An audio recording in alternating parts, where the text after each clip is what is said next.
ଫକୀର ମୋହନ को संपूर्ण भाव में प्रत्यक्षवादी आ जो जिनटा घटुची जोटा हवा कथा से दिगरे जाइथिले किंतु अननेसेसरी साहित्य रे ताका चरित्र संहार करा जाइछि। जे फकीर मोहन कर लास्ट असाइनमेंट कौन थिला? तेणु आप जोटा आज बुझे कि कहले बहुत किछि तादर बहुत जानिया को मिलला।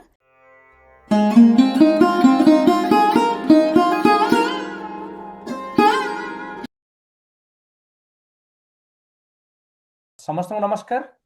कलिंग इतिहास आउ एक नुआ अध्याय को आपण समस्त को मो स्वागत जनाऊँगी। मो ना सुनील विश्वाल। कलिंग इतिहास अन्यतम दुई सदस्य शिवेंद्र मिश्र सार एवं प्रीता राउत आज ही कार्यक्रम परिचालन कर मो सहित सहयोग कर आज जोग देथिबा डॉक्टर इंद्रमणि जेना एवं मालेशिया मंथर हरसु नायक उभय को मु स्वागत जनाऊँगी। धन्यवाद आपण माने जोग देथिबा जोगु। आजिर वक्तांकर परिचय होची श्रीजुक्त ललाटेन्दु दास महापात्र। सारंकर वृत्तिगत जीवन रे से थिले former director cum OSD centre for judicial archives high court of Odisha एवं former deputy director national archive of India. Lalatendu Das Mahapatra sir या पूर्व कलिंग इतिहास रे मध्य गोटे टॉक दे सारिचंती। आज सी जो विषय आलोचना करने जाउचंती तार शीर्षक होची केउंझर प्रजा विद्रोह एवं फकीर मोहन सेनापति। आमे जो माने फकीर मोहन सेनापति जीवन अनेक समय पढ़ू तांको विषय विभिन्न मत एवं मंतव्य आमे देखा पाई था। आज आमे सेहीपरि गोटे बहुत बड़ गुरुत्वपूर्ण विषय जोटा कि होची केउंझर प्रजा विद्रोह से संपर्क रे फकीर मोहन सेनापति जो संपृक्ति से विषय आज आम शुणा। यह इतिहास ओडिशा इतिहास गोटे गुरुत्वपूर्ण दलील। मु आपण को कलिंग इतिहास आलोचना को स्वागत जनाऊँगी। अनुरोध करुच्ची श्रीजुक्त ललाटेन्दु दास महापात्र महोदय आपंकर वक्तव्य उपस्थापन करने। समस्त को नमस्कार। तो आज बर्तमान मु जो विषय रे आलोचनाटा हवा को जाऊँची जे केउंझर प्रजा विद्रोह और फकीर मोहन सेनापति यह गोटे बहुत चर्चित विषय।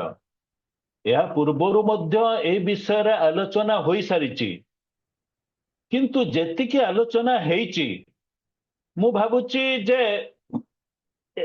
सेथिरे कि केवल गगनेन्द्र नाथ दास एवं देवेंद्र कुमार दास यही मान को छाड़देले फकीर मोहन को ठीक भाव में कहीं विचार करना। मु अवश्य मायाधर मानसिंह कथा मु कहूनी। मायाधर मानसिंह तो जन फकीर मोहन को जड़े प्रशंसक किंतु जो माने टिके निरपेक्ष भाव में जदि आलोचना जो माने करिया चाहूँ बा केउंझर प्रजा विद्रोह को मूल्यांकन करिया चाहती से माने किंतु ठीक भाव में आलोचना करना। अन्य पक्षरे जदि केउंझर प्रजा विद्रोह को देखा जाए यह गोटे बहुत चर्चित विषय एइथपई कि जे एई विद्रोह रे निजे फकीर मोहन सेनापति सही समय राज्यर मैनेजर थिले एवं से एई विद्रोह रे मध्य धरा पड़िथिले। धरा पड़ी कि प्राय 10 दिन एक प्रकार बंदी अवस्था रे थिले एवं तापर मुक्ति हेले। तापर जो ट्रायल हैला सेथरे मध्य से साक्ष्य देइथिले एवं तांको साक्ष्यटा माने फकीर सॉरी धरणीधर जो येटा हैला इम्प्रिजनमेंट हैला बा सेंटेंसटा हैला सेइथरे गोटे महत्वपूर्ण भूमिका मध्य थिले। तेणु बर्तमान आज जो प्रश्न होची जे फकीर मोहन का भूमिका प्रकृत रे कौन थिला एग्जैक्टली ताहा ही आलोचनार विषय। ए विषय में यार टिके बैकग्राउंड टा टिके कहि दे। सही समय नैरेटिव टा कौन थिला जते बड़े विद्रोह जते दमन हैला ता ऊपर बहुत रिपोर्ट माने समसामयिक संवाद पत्र रे ए विषय प्रकाश पाइथिला। तो सेते बड़े गौरी शंकर राय जे कि उत्कल दीपिका रे से लिखिथिले से धरणीधर को मतलब प्रशंसा करथिले। से कहउथिले जे तार मानस शुद्ध थिला तार कौनसी माने उद्देश्य खराब नथिले जे काहा को हानिबा बा काहा को मारिबा से लोकंक समस्या पई कि माने युद्ध करथिला। किंतु यह सहित मध्य से कंक्लूजन यह मध्य लिखिचंती जे परिशेष रे यह मध्य आनंदर सहित कहा जाय पारे जे एही विद्रोह रे फकीर मोहन तांको कामटा को ठीक सुचारू रूपे करिचंती। କାହିଁକିନା ସେ ସୁଚାରୁ ରୂପେ କରିଥିବାରୁ ବିଦ୍ରୋହର ଗତିଟା ବିଶେଷ ମାନେ ବିଶୃଙ୍ଖଳିତ ଆଡକୁ ଯାଇନାହିଁ। ଏହା ମଧ୍ୟ ଗୌରୀଶଙ୍କର ରାୟ ସେତେବେଳେ ପ୍ରଶଂସା କରିଥିଲେ। ତେଣୁ ଗୌରୀଶଙ୍କର ରାୟଙ୍କର ଏହି ମତଟାକୁ ଆମେ ନିଶ୍ଚୟ ଗୋଟେ ମହତ୍ୱପୂର୍ଣ୍ଣ ମତ ବୋଲି ଭାବିବା, କାହିଁକିନା ଗୌରୀଶଙ୍କର ରାୟ ସେତେବେଳେ ସବୁବେଳେ ନିରପେକ୍ଷ ଭାବରେ ସେ ସମ୍ବାଦ ପରିବେଷଣ କରିଥିଲେ। ତାଙ୍କ ଯେତେ ବନ୍ଧୁ ଯିଏ ହଉଥାଏ ନା କାହିଁକି, କିନ୍ତୁ ସେ ଯାହା ସତ ବୋଲି ଭାବନ୍ତି ସେ ତାହାକୁ ମାନେ ପ୍ରକାଶ କରିବାର ସେ କେବେ କୁଣ୍ଠିତ ହୁଅନ୍ତା ନାହିଁ। ଅନ୍ୟ ପକ୍ଷରେ ବାଲେଶ୍ୱର ସମ୍ବାଦ ବାହିକା ତ ଫକୀର ମୋହନଙ୍କର ନିଜର ମାନେ ଖବର କାଗଜ। ତେଣୁ ସେଥିରେ ଯାହା ରିପୋର୍ଟ ପ୍ରକାଶ ପାଇଥିଲା ଫକୀର ମୋହନକୁ ମାନେ ସମର୍ଥନ କରି ତାକୁ ଆମେ ବର୍ତ୍ତମାନ ଗୁରୁତ୍ୱ ଦଉନୁ, କିନ୍ତୁ ଗୁରୁତ୍ୱ ଦଉଛୁ ଏଇଥିପାଇଁ ଯେ ସେଇଥିରେ ବିଦ୍ରୋହ ସମ୍ବନ୍ଧରେ ସବୁଠୁ ବେଶୀ ସମ୍ବାଦ ସେଇଥିରେ ପ୍ରକାଶ ପାଇଥାଏ, ଯାହାକି ଆମ ପାଇଁ କି ତଥ୍ୟ ପାଇଁ ବହୁତ ମହତ୍ୱପୂର୍ଣ୍ଣ। ଆଉ ଏକ ସମ୍ବାଦପତ୍ର ଥିଲା ଓଡ଼ିଆ ନବ ସମ୍ବାଦ, ତାହା ବୈକୁଣ୍ଠ ନାଥଙ୍କ ସେଇ ବାଲେଶ୍ୱରରୁ। ସିଏ ମଧ୍ୟ କୌଣସି ଜାଗାରେ ଫକୀର ମୋହନଙ୍କ ବିରୁଦ୍ଧରେ କିଛି କହିନି। ସମ୍ବଲପୁର ହିତେଶୁଣୀ ମଧ୍ୟ କିଛି କହିନି ଯେ ଫକୀର ମୋହନଙ୍କର ଗୋଟେ ସେତେବେଳେ ନେଗେଟିଭ ରୋଲ ଥିଲା ବୋଲି। ଏବଂ ସବୁଠୁ ମହତ୍ୱପୂର୍ଣ୍ଣ ହଉଛି ଯେ ଭୂୟାଁ ମାନଙ୍କର ଗୋଟେ ଗୀତ ଆଜି ପର୍ଯ୍ୟନ୍ତ ଗୋଟେ ଲୋକଗୀତ ରହିଛି, ଯୋଉ ଲୋକଗୀତଟାକୁ ହଉଛି ଧରଣୀ ଗୀତିକା।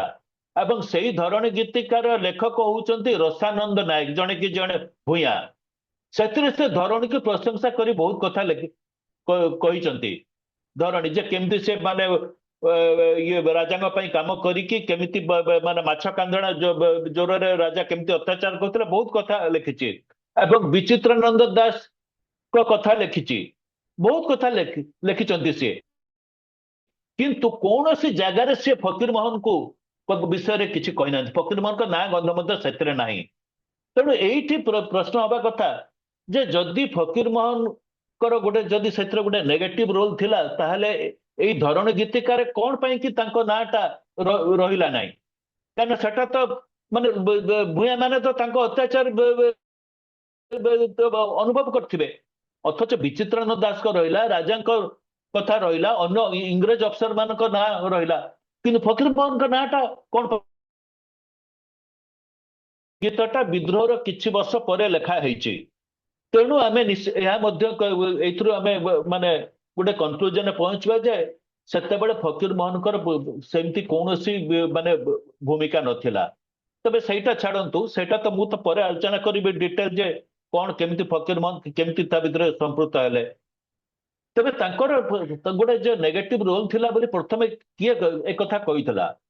ଏ ବିଷୟରେ ମୁଁ ଗୋଟେ କଥା କହିବି ଯେ ଗୋଦାବରୀ ମିଶ୍ର ସିଏ ଧରଣୀଧରଙ୍କୁ ପ୍ରଶଂସା କରିବାକୁ ଯାଇ ମୁକୁରରେ 1912ରେ ଧରଣୀଧର ଶୀର୍ଷକ ଗୋଟେ କବିତା ଲେଖିଥିଲେ, ଯୋଉଥିରେ ସେ ଲେଖିଥିଲେ ଯେ ରାଜାଙ୍କ ଦିୱାନ ଯେ ମାନେ ଫକୀର ମୋହନ ସିଏ ଥିଲେ ବଡ ଚତୁର। ସିଏ ଗୋଟେ ଦ୍ୱିଅର୍ଥ ବୋଧକ ଚିଠି ଲେଖିଦେଲେ, ଯୋଉ ଚିଠି ପାଇକି ସୈନ୍ୟ ଆସିକି ମାନେ ସେ ବିଦ୍ରୋହଟାକୁ ଦମନ କରିଥିଲା। ସିଏ କିନ୍ତୁ ଫକୀର ମୋହନ କୋଉଠି ଅତ୍ୟାଚାର କରିଥିଲେ ସେ ବିଷୟରେ କିଛି ଲେଖି ନାହାନ୍ତି। ଗୋଦାବର୍ଷଙ୍କ ସହିତ ଫକୀର ମୋହନଙ୍କ ସମ୍ପର୍କଟା ବହୁତ ଭଲ ଥିଲା। ଗୋଦାବର୍ଷ ନୁହେଁ, ପୁରା ସତ୍ୟବାଦୀ ସ୍କୁଲ ସହିତ। କିନ୍ତୁ ସିଏ ଏଇଭଳି ଗୋଟେ ଲାଇନ ଲେଖିକି ଗୋଟେ ପ୍ରଶ୍ନ ଚିହ୍ନ ଛାଡିଗଲେ ଯେ ଫକୀର ମୋହନଙ୍କର କିଛି ନେଗେଟିଭ ରୋଲ ଥିଲା କି, ବା ସିଏ ବିଦ୍ରୋହକୁ ସିଏ ଦମନ କରିଥିଲେ କି? ଇଏ ଗଲା ଗୋଟେ ପଦ। ତାପରେ କିନ୍ତୁ ସେ ବିଷୟରେ ବିଶେଷ କୌଣସି ପ୍ରଶ୍ନ ଉଠି। ମୃତ୍ୟୁଞ୍ଜୟ ରଥ ଅବଶ୍ୟ ଗୋଟେ କଥା ଲେଖିଥିଲେ ଫକୀର ମୋହନଙ୍କ ପ୍ରଶାସନିକ ଫକୀର ମୋହନ ଠିକ ଗଲା ପରେ ସେ ଉତ୍କଳ ସାହିତ୍ୟରେ ସ୍ୱର୍ଗତ ଫକୀର ମୋହନ ଶୀର୍ଷକ ଗୋଟେ ପ୍ରବନ୍ଧ ଲେଖିଥିଲେ, ଯୋଉଥିରେ ସେ ଲେଖିଛନ୍ତି ଯେ ପ୍ରଶାସକ ହିସାବରେ ଫକୀର ମୋହନ ବିଶେଷ ସଫଳ ହେଇପାରିନଥିଲେ, କାହିଁକି ନା ତାଙ୍କ ସମୟରେ ବହୁତ ବିଦ୍ରୋହ ହେଇଥିଲା। କିନ୍ତୁ ଏଠି ପ୍ରଶ୍ନ ଉଠୁଛି ଯେ କଣ ବିଦ୍ରୋହ ହେଲା ବୋଲି କଣ ସେ ପ୍ରଶାସକ ହିସାବରେ ସଫଳ ହେଇପାରିଲେନି? ବିଦ୍ରୋହଟା କଣ ପାଇଁ ହେଲା ସେ ବିଷୟରେ ସେ ବିଶେଷ ଭିତରୁ କିଛି ଯାଇନାହାନ୍ତି। କିନ୍ତୁ ସେ କେଉଁଝର ପ୍ରଜା ବିଦ୍ରୋହରେ ମଧ୍ୟ ତାଙ୍କର କୌଣସି ନେଗେଟିଭ ରୋଲ ଥିଲା ତାହା ମଧ୍ୟ ମୃତ୍ୟୁଞ୍ଜୟ ରଥ ଲେଖି ନାହାନ୍ତି। ଏହାର ବହୁତ ଦିନ ପରେ ପ୍ରାଣନାଥ ପଟ୍ଟନାୟକ ସିଏ ନବଜୀବନରେ ଗୋଟେ ପ୍ରବନ୍ଧ ଲେଖିଲେ, ଯୋଉଥିରେ ସେ ଫକୀର ମୋହନକୁ ମାନେ ସମାଲୋଚନା କରିଥିଲେ ତାଙ୍କର ଏଇ ଯୋଉ କେଉଁଝର ପ୍ରଜା ବିଦ୍ରୋହ ତାଙ୍କର ମାନେ ସମ୍ପୃକ୍ତି ନେଇକି। ଏବଂ ସିଏ ବିଶ୍ୱାସ କରୁଥିଲେ ଯେ ଫକୀର ମୋହନ ହିଁ ସେ ବିଦ୍ରୋହ ଧରଣୀଧରଙ୍କୁ ଧରେଇ ଦେଇଛନ୍ତି।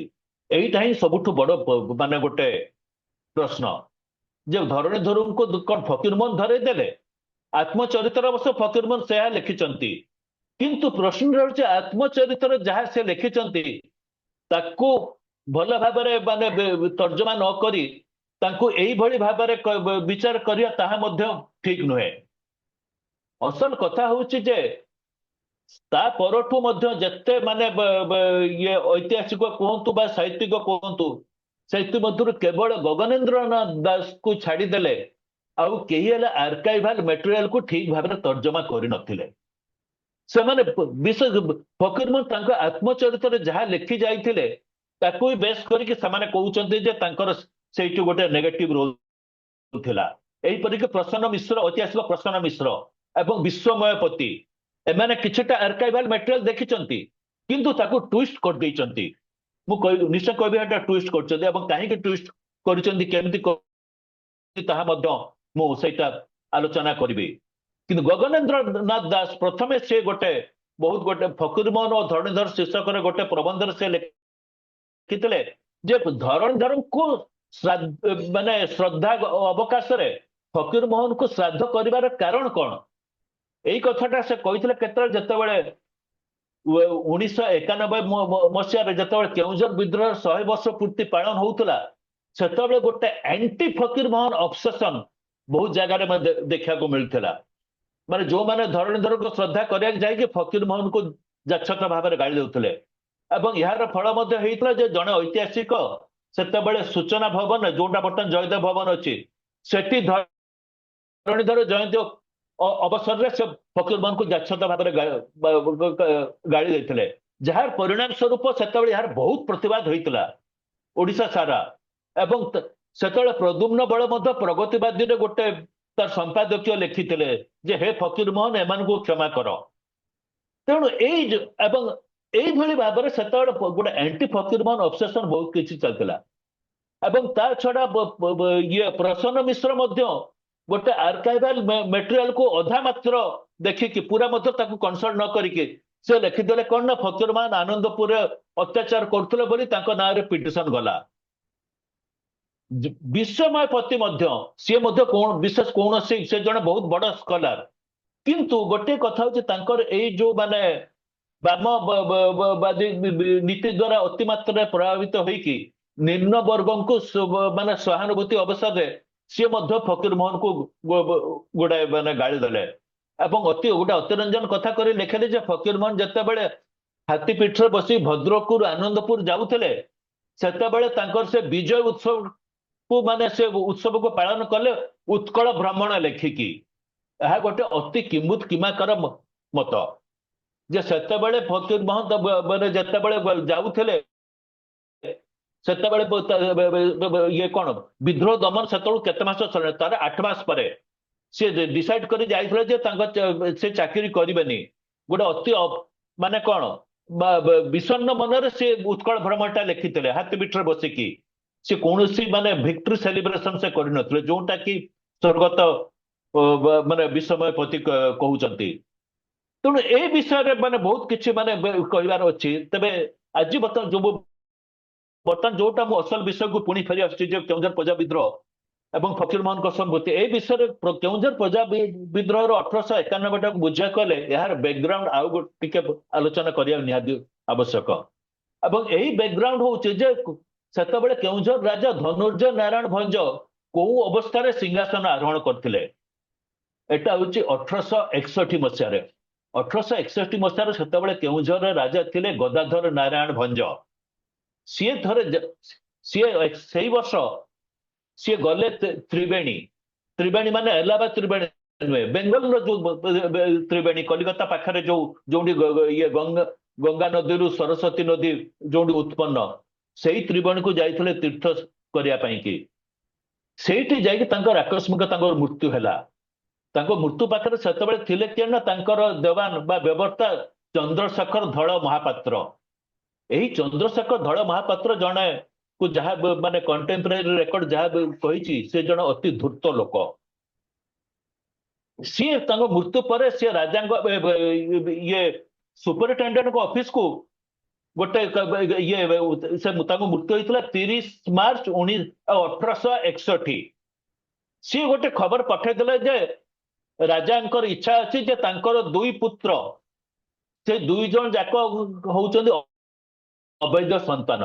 ଅବୈଧ ସନ୍ତାନ ଏଇଥିପାଇଁ କି ମୁଁ କହୁଛି, ଜଣେ ଧନୁର୍ଜୟ ଏବଂ ଅନ୍ୟ ଜଣଙ୍କ ନାଁଟା ମୁଁ ଅବଶ୍ୟ ଭୁଲି ଯାଉଛି। ଅବୈଧ ସନ୍ତାନ ସେମାନଙ୍କୁ ଏଇଥିପାଇଁ କି କୁହାଯାଉଛି ଯେ ତାଙ୍କର ନିଜର ପାଟରାଣୀ ଯେ କି ବିଷ୍ଣୁପ୍ରିୟା ପଟ୍ଟମହାଦାୟୀ, ତାଙ୍କ ତରଫରୁ ତାଙ୍କର କୌଣସି ପୁତ୍ର ସନ୍ତାନ ନଥିଲେ। ତେଣୁ କିନ୍ତୁ ବ୍ରିଟିଶ ଗଭର୍ଣ୍ଣମେଣ୍ଟର ଯୋଉ ରେଗୁଲେସନ ହେଇଥିଲା ଗୋଟେ 1814, ସେ ରେଗୁଲେସନ ଯୋଉଟା କି ସମସ୍ତ ପ୍ରିନ୍ସଲି ଷ୍ଟେଟ ପାଇଁ କି ପ୍ରଯୁଜ୍ୟ, ସେଇ ରେଗୁଲେସନ 11 ଅନୁସାରେ ଯଦି କୌଣସି ରାଜାଙ୍କର ନିଜର ପୁତ୍ର ପାଟରାଣୀରୁ ପୁତ୍ର ନାହାନ୍ତି, ତାହେଲେ ସେ ଫୁଲ ବିବାହୀର ପୁତ୍ରକୁ ତାଙ୍କ ଉତ୍ତରାଧିକାରୀ ଘୋଷଣା କରିପାରିବେ। ଆଉ ଯଦି ଫୁଲ ବିବାହୀର ପୁତ୍ର ଯଦି କେହି ନଥିବେ, ତାହେଲେ ଜଣେ ଦାସୀ ପୁତ୍ର ସିଏ ଅବୈଧ ହେଲେ ମଧ୍ୟ ତାକୁ ସେ ଉତ୍ତରାଧିକାରୀ ଘୋଷଣା କରିପାରିବେ। ବର୍ତ୍ତମାନ ପ୍ରଶ୍ନ ହେଲା, ଇଏ ଯୋଉ ଇଏ ଯେତେବେଳେ ଗଦାଧର ନାରାୟଣ ଭଞ୍ଜ ଯେତେବେଳେ ମରିଗଲେ, ସେତେବେଳେ ତାପରେ ତାଙ୍କର ପାଖରେ ସେଇଠି ଥିଲେ ତାଙ୍କର ବ୍ୟବର୍ତ୍ତା ଚନ୍ଦ୍ରଶେଖର ଧଳ ମହାପାତ୍ର। ସିଏ ଗୋଟେ ଅର୍ଜି ପଠେଇଦେଲେ ସୁପରିଟେଣ୍ଡେଣ୍ଟ, ଟ୍ରିବ୍ୟୁଟାରୀ ସୁପରିଟେଣ୍ଡେଣ୍ଟ ତାଙ୍କ ପାଖକୁ। ସେଇଟା ଥିଲା, ସିଏ କହୁଛନ୍ତି ସେଟା ଗଦାଧର ନାରାୟଣ ଭଞ୍ଜ ଇଚ୍ଛା କରିଛନ୍ତି ଯେ ତାଙ୍କ ମୃତ୍ୟୁ ପରେ ତାଙ୍କ 2 ପୁତ୍ରକୁ ଉତ୍ତରାଧିକାରୀ ଭାବରେ ଘୋଷଣା କରାଯାଉ। ଏବଂ ତାହାର ଠିକ 3 ଦିନ ପରେ ଏପଟେ କେଉଁଝରରୁ ଯିଏ କି ସେଇ ବ୍ୟବର୍ତ୍ତାଙ୍କ ସାନ ଭାଇ, ଯିଏ କି ସେତେବେଳେ କିଲ୍ଲା ଚାର୍ଜରେ ଥିଲେ, ସିଏ ସାଙ୍ଗେ ସାଙ୍ଗେ ସୁପରିଟେଣ୍ଡେଣ୍ଟ ଅଫିସକୁ ଚିଠି ଲେଖିଦେଲେ ଯେ ଯେହେତୁ ଗଦାଧର ନାରାୟଣ ଭଞ୍ଜ ତାଙ୍କର 2 ପୁତ୍ରକୁ ତାଙ୍କ ଉତ୍ତରାଧିକାରୀ ବୋଲି ଘୋଷଣା କରିଛନ୍ତି, ଆମେ ବଡ ପୁତ୍ର ବଡ ପୁଅ ଯିଏ କି ଧନୁର୍ଜୟ ନାରାୟଣ ଭଞ୍ଜ, ତାଙ୍କୁ ଆମେ ଯୁବରାଜ ବୋଲିକି ଡିକ୍ଲେୟାର କରୁଛୁ ଏବଂ ସେ ହିଁ ଗାଦିନାସୀନ ହେବେ। ଏହା ପଛରେ ବିଷ୍ଣୁପ୍ରିୟା ପଟ୍ଟମହାଦେବୀଙ୍କର ସମର୍ଥନ ରହିଛି। ଏହା ଶୁଣି କିନ୍ତୁ ସୁପରିଟେଣ୍ଡେଣ୍ଟ ଅଫିସ କିନ୍ତୁ ସାଙ୍ଗେ ସାଙ୍ଗେ କନଫ୍ୟୁଜ ହେଇଗଲେ, କାରଣ ସେଇ 30 ମାର୍ଚ୍ଚରେ ତାଙ୍କର ମୃତ୍ୟୁ ହେଲା ଗଦାଧର ନାରାୟଣ ଭଞ୍ଜଙ୍କର। ଆଉ ସେଇ 30 ମାର୍ଚ୍ଚରେ ସେ ଖବର ପହଞ୍ଚିଲା ଯେ ସେ ଗୋଟେ ଅର୍ଜି କରିକି ଦେଇଛନ୍ତି ଯେ ଯୋଉଥିରେ କି ସେ ଡିକ୍ଲେୟାର କରିଛନ୍ତି ତାଙ୍କ 2 ପୁତ୍ରକୁ ସେ ଉତ୍ତରାଧିକାରୀ ବୋଲିକି ଘୋଷଣା କଲେ। ଘୋଷଣା ଏଥିପାଇଁ କଲେ, ସେ ଲେଖିଛନ୍ତି ଯେ ମୁଁ ତ ବଞ୍ଚିବିନି, ମୋର ବର୍ତ୍ତମାନ ଏତେ ଦେହ ଖରାପ ହେଲାଣି, ମୁଁ ଆଉ ବଞ୍ଚିକି ଯାଇପାରିବି, ମୋ ମୃତ୍ୟୁ ସୁନିଶ୍ଚିତ। ତେଣୁ ମୋ 2 ପୁତ୍ର ଭିତରୁ ଜଣକୁ ମୁଁ ଡିକ୍ଲେୟାର କରୁଛି, ମାନେ 2 ପୁତ୍ରକୁ ମୁଁ ଉତ୍ତରାଧିକାରୀ ବୋଲିକି ମାନେ ଘୋଷଣା କଲି। ଆଉ ଅଥଚ ତାର 3 ଦିନ ପରେ ଏଠୁ ତାଙ୍କ ସାନ ଭାଇ ଖବର ପଠେଇଦେଲେ ଯେ ଧନୁର୍ଜୟ ନାରାୟଣ ଭଞ୍ଜଙ୍କୁ ଆମେ ଯୁବରାଜ ବୋଲି ଘୋଷଣା କଲୁ। ଏହା କେମିତି ହେଲା? ତେଣୁ ସୁପରିଟେଣ୍ଡେଣ୍ଟ ସେତେବେଳେ ଥିଲେ ଟ୍ରେଭର ସେଇ ସମୟରେ। ତେଣୁ ଟ୍ରେଭର ସାଙ୍ଗେ ସାଙ୍ଗେ ତାଙ୍କ ଏଇ କଥାରେ ତାଙ୍କୁ ଭର୍ତ୍ସନା କଲେ ବ୍ୟବର୍ତ୍ତାଙ୍କ ସାନ ଭାଇକୁ, ଯେ ଆମଠୁ ଏଠି ଏପ୍ରୁଭାଲ ନ ନେଇକି ତମେ କେମିତି ଏ କାମ କଲ। ତାପରେ ସେଇଠୁ ତାର ଠିକ 9 ଏପ୍ରିଲ, ତାର 8 ଦିନ ପରେ କେଉଁଝରର ମୟୂରଭଞ୍ଜର ମହାରାଜା ଯଦୁନାଥ ଭଞ୍ଜ ସିଏ ଖବର ପଠେଇଲେ ଯେ ଧନୁର୍ଜୟ ନାରାୟଣ ଗଦାଧର ନାରାୟଣ ଭଞ୍ଜ ତୀର୍ଥ ଯାତ୍ରା ପୂର୍ବରୁ ସେ ବାଲେଶ୍ୱର ହେଇକି ଆସିଥିଲେ ଏବଂ ବାଲେଶ୍ୱରରେ ସେ ଇଚ୍ଛା ପ୍ରକାଶ କରିଛନ୍ତି ମୋ ନାତି ବୃନ୍ଦାବନ ଭଞ୍ଜ ତାଙ୍କୁ ସେ ପୌଷପୁତ୍ର ଭାବରେ ଗ୍ରହଣ କରିଛନ୍ତି ଏବଂ ପୌଷପୁତ୍ର କରିକି ତାପରେ ତାଙ୍କୁ ସେ କେଉଁଝରର ନ୍ୟାଯ୍ୟ ଉତ୍ତରାଧିକାରୀ ଭାବରେ ସ୍ୱୀକାର କରିଛନ୍ତି। ତେଣୁ ଏ ସମସ୍ତ ଗୁଡାକ ଅତି କନଫ୍ୟୁଜନ ଅବସ୍ଥାରେ ସୁପରିଟେଣ୍ଡେଣ୍ଟ ଅଫିସରେ ଥିଲା। ବର୍ତ୍ତମାନ ଆଉ ଗୋଟେ କଥା ଦେଖାଯାଉଛି, ଏଇ ଯୋଉ ଆଙ୍କ ଅର୍ଜିଟା ମାନେ ପ୍ରକୃତରେ ମାନେ ଫର୍ଜ କି ମାନେ ଜାଲ କି ଅସଲି, ତାହା ବର୍ତ୍ତମାନ ଦେଖାଯାଉ। ଯେ ସୁପରିଟେଣ୍ଡେଣ୍ଟ ଟ୍ରେଭର ସିଏ ଯଦୁନାଥ ଭଞ୍ଜ ଏବଂ ଗଦାଧର ନାରାୟଣ ଭଞ୍ଜ 2 ଜଣଙ୍କୁ ବାଲେଶ୍ୱରରେ ଭେଟିଥିଲେ କିଛି ଦିନ ପୂର୍ବରୁ। ଯେତେବେଳେ ଗଦାଧର ନାରାୟଣ ଭଞ୍ଜ ଯାଉଥିଲେ ତୀର୍ଥ କରିବା ପାଇଁ କି ତ୍ରିବେଣୀ, ସେ ବାଲେଶ୍ୱର ହେଇକି ଗଲେ ଏବଂ ଇଏ ମଧ୍ୟ ବାଲେଶ୍ୱର ଗସ୍ତରେ ଥିଲେ। ସେଇଠୁ 2 ଜଣ ଯାକ ତାଙ୍କର ଭେଟ ହେଲା, କିନ୍ତୁ ସେ 2 ଜଣ ତାଙ୍କୁ ସିଏ ଆଙ୍କୁ ବୃନ୍ଦାବନ ଭଞ୍ଜଙ୍କୁ ପୌଷପୁତ୍ର କରିବ ବୋଲିକି କିଛି କହି ନାହାନ୍ତି ତାଙ୍କୁ ଅନ୍ତତଃ ଯଦି ବା ସେ ଡିସିସନ ନେଇଥିବେ ସେ କିଛି କହିନାହାନ୍ତି। କିନ୍ତୁ ସିଏ ଗୋଟେ କଥା କହିଲେ ଯେ ସେତେବେଳେ କିନ୍ତୁ ଗଦାଧର ନାରାୟଣ ଭଞ୍ଜ ବିଚାର କରୁଥିଲେ ସେ ଆଉ ଥରେ ବିବାହ କରିବ ବୋଲିକି ଏବଂ ସିଏ ମଧ୍ୟ ସେ ଗୋଟେ ନୋଟରେ ଗୋଟେ ହ୍ୟୁମରସଲି କହିଛନ୍ତି ଯେ ସେଇ ସମୟରେ ଗଦାଧର ନାରାୟଣ ଭଞ୍ଜ ଯଦିବା ବୁଢା ବୟସ କିନ୍ତୁ ତାଙ୍କର ସ୍ପିରିଟ ବହୁତ ଥାଏ ତେଣୁ ସେ ଆଉ ଥରେ ମଧ୍ୟ ବିବାହ କରିବେ ବୋଲି ସେଇପାଇଁ ଡିସିସନ ବିବାହ ଏଇଥିପାଇଁ କରିବେ ତାଙ୍କର ପାଟରାଣୀଙ୍କ ଗର୍ଭରୁ ତାଙ୍କର କେହି ପୁତ୍ର ସନ୍ତାନ ନାହାନ୍ତି ତେଣୁ ରାଜ୍ୟ ଉତ୍ତରାଧିକାରୀ ପାଇବା ପାଇଁ ସେ ଆଉ ଗୋଟେ ଥର ବିବାହ କରିବା ପାଇଁ ସେ ଯୋଜନା କରୁଛନ୍ତି। ଯଦି ତାଙ୍କ ମନରେ ଏହି ଯୋଜନା ଥିଲା ତାହେଲେ ସେ କେମିତି ଏଇ ଦି ଜଣଙ୍କୁ ହଠାତ୍ କହିଦେଲେ ଯେ ମୁଁ ମାନେ ଏଇ ମାନେ ମୋର ପୁତ୍ର ଉତ୍ତରାଧିକାରୀ ହେବେ ବୋଲି ସେଇଟା ଟ୍ରେଭର ମଧ୍ୟ ବଡ ସନ୍ଦେହରେ ପଡିଲେ। କିନ୍ତୁ ସେଇ ସମୟରେ ଟ୍ରେଭରଙ୍କର ଓଡିଶାର ବଦଳି ହେଲା ପରେ ତାଙ୍କ ଜାଗାରେ ଆସିଲେ ଆର୍ଏନ୍ ସୋର ସୁପରିଟେଣ୍ଡେଣ୍ଟ ଟ୍ରିବ୍ୟୁଟାରୀ ମାଲ ସିଏ କିନ୍ତୁ ସବୁ କେସଟାକୁ ବିଚାର କରିକି ସିଏ କିନ୍ତୁ ଆଙ୍କୁ ସିଏ ଯଦିଓ ଜାଣିଥିଲେ ଯେ ଏଇ ଦୁଇଟା କେସର ବହୁତ ରହସ୍ୟ ରହିଛି କାହିଁକିନା ଇଏ ଏଣେ ବୃନ୍ଦାବନ ଭଞ୍ଜଙ୍କୁ ସେ ପୌଷପୁତ୍ର ବୋଲି ଡିକ୍ଲେୟାର କରିଛନ୍ତି ବୋଲିକି ଜଗନ୍ନାଥ ଭଞ୍ଜ କହୁଥିଲେ ମଧ୍ୟ ତାଙ୍କର କୌଣସି ପ୍ରମାଣ ସେ ଦେଇନାହାନ୍ତି ଅଥଚ ଯୋଉ ଭଳି ମାନେ ସର୍କମଷ୍ଟାନ୍ସରେ ଏଇ ଦଲିଲଟା ହେଲା ଯୋଉଥିରେ କି ଗଦାଧର ନାରାୟଣ ଭଞ୍ଜ କହୁଛନ୍ତି ଯେ ସିଏ ମାନେ ଧନୁର୍ଜୟ ନାରାୟଣ ଭଞ୍ଜ କିମ୍ବା ତାଙ୍କ ପୁଅ ତାଙ୍କ ସାନ ଭାଇ ମୋର ଦୁଇ ଉତ୍ତରାଧିକାରୀଙ୍କୁ କାହାକୁ ଜଣକୁ ରାଜା କରାଯାଇପାରେ ତାକୁ ମଧ୍ୟ ସେ ସନ୍ଦେହ କରୁଛନ୍ତି ତେଣୁ କଣ କରିବେ କିନ୍ତୁ ଗୋଟେ ଜିନିଷ ତାଙ୍କୁ ତ ଗୋଟେ ନିର୍ଣ୍ଣୟ ନେବାକୁ ପଡିବ କିନ୍ତୁ ଏଇଠି ସେ ଗୋଟେ ନିର୍ଣ୍ଣୟ ନେଲେ କଣ ନା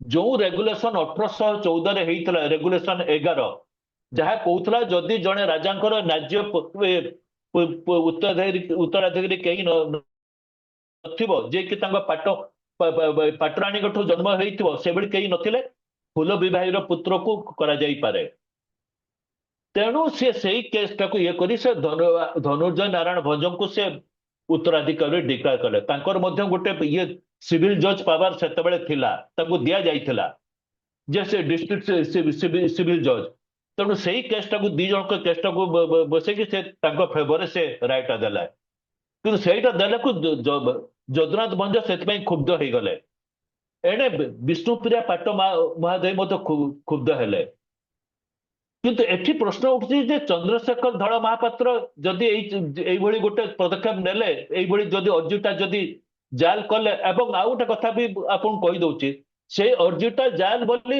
ଏଇଟା କହିଛନ୍ତି ଉମେଶ ଚନ୍ଦ୍ର ସରକାର ଯିଏକି ପ୍ରଥମ ଓଡିଆ ଉପନ୍ୟାସ ଲେଖିଥିଲେ ପଦ୍ମମାଳୀ ଏବଂ ତାପରେ ସେ ଆଉ ଗୋଟେ ମୁକୁରରେ ଗୋଟେ ଉପନ୍ୟାସ ମଧ୍ୟ ଲେଖିଥିଲେ ଯାହାର ନାମ ହେଉଛି କେନ୍ଦୁଝର ବିଦ୍ରୋହ ସେଥିରେ ଏଇ ପ୍ରସଙ୍ଗକୁ ସେ ଲେଖିଛନ୍ତି ସେଇଥିରେ ସେ ପରିଷ୍କାର ଭାବେ ଲେଖିଛନ୍ତି ଏଇ ଅର୍ଜିଟା ହଉଛି ସମ୍ପୂର୍ଣ୍ଣ ଜାଲ ଏବଂ ଯୋଉଥିପାଇଁ ଚନ୍ଦ୍ରଶେଖର ଧଳ ମହାପାତ୍ର ପଇସା ଦେଇଛନ୍ତି ଲକ୍ଷେ ଟଙ୍କା ଦେଇକି ସୁପରିଟେଣ୍ଡେଣ୍ଟ ଅଫିସରେ ଏଇଟା କରିଛନ୍ତି ଏବଂ ତାଙ୍କର ଏଇ ଯୋଉ ଭ୍ୟୁଟାର କିଛି ମତେ କ୍ରେଡିବିଲିଟି ରହିଛି ବୋଲି ଅନୁମାନ କରାଯାଇପାରେ କାରଣ ସେଇ ଉମେଶ ଚନ୍ଦ୍ର ସରକାର 3ଟି ରାଜ୍ୟର ସେତେବେଳେ ଦେୱାନ ଥିଲେ ଢେଙ୍କାନାଳ ତାଳଚେର ଏବଂ କନିକା ସେଇ ସମୟରେ ଦେୱାନ ଥିଲେ ଯୋଉ ସମୟରେ କି ଏଇ ରାଜ୍ୟ ଗୁଡିକ କୋର୍ଟ ଅଫ ୱାର୍ଡସରେ ଥିଲା ତେଣୁ ସେ ନିଶ୍ଚୟ ଏଇ ମାନେ ଯୋଉ ସୁପରିଟେଣ୍ଡେଣ୍ଟ ଅଫିସ ସହିତ ଯୋଉ ସେତେବେଳେ ଯୋଉ କୋର୍ଟ ପଲିଟିକ୍ସ ତା ବିଷୟରେ ସେ ନିଶ୍ଚୟ ତାଙ୍କ ପାଖରେ କିଛି ଗୋଟେ ସେ ଜାଣିଥିଲେ ଏବଂ ଇନଫର୍ମେସନ ଥିଲେ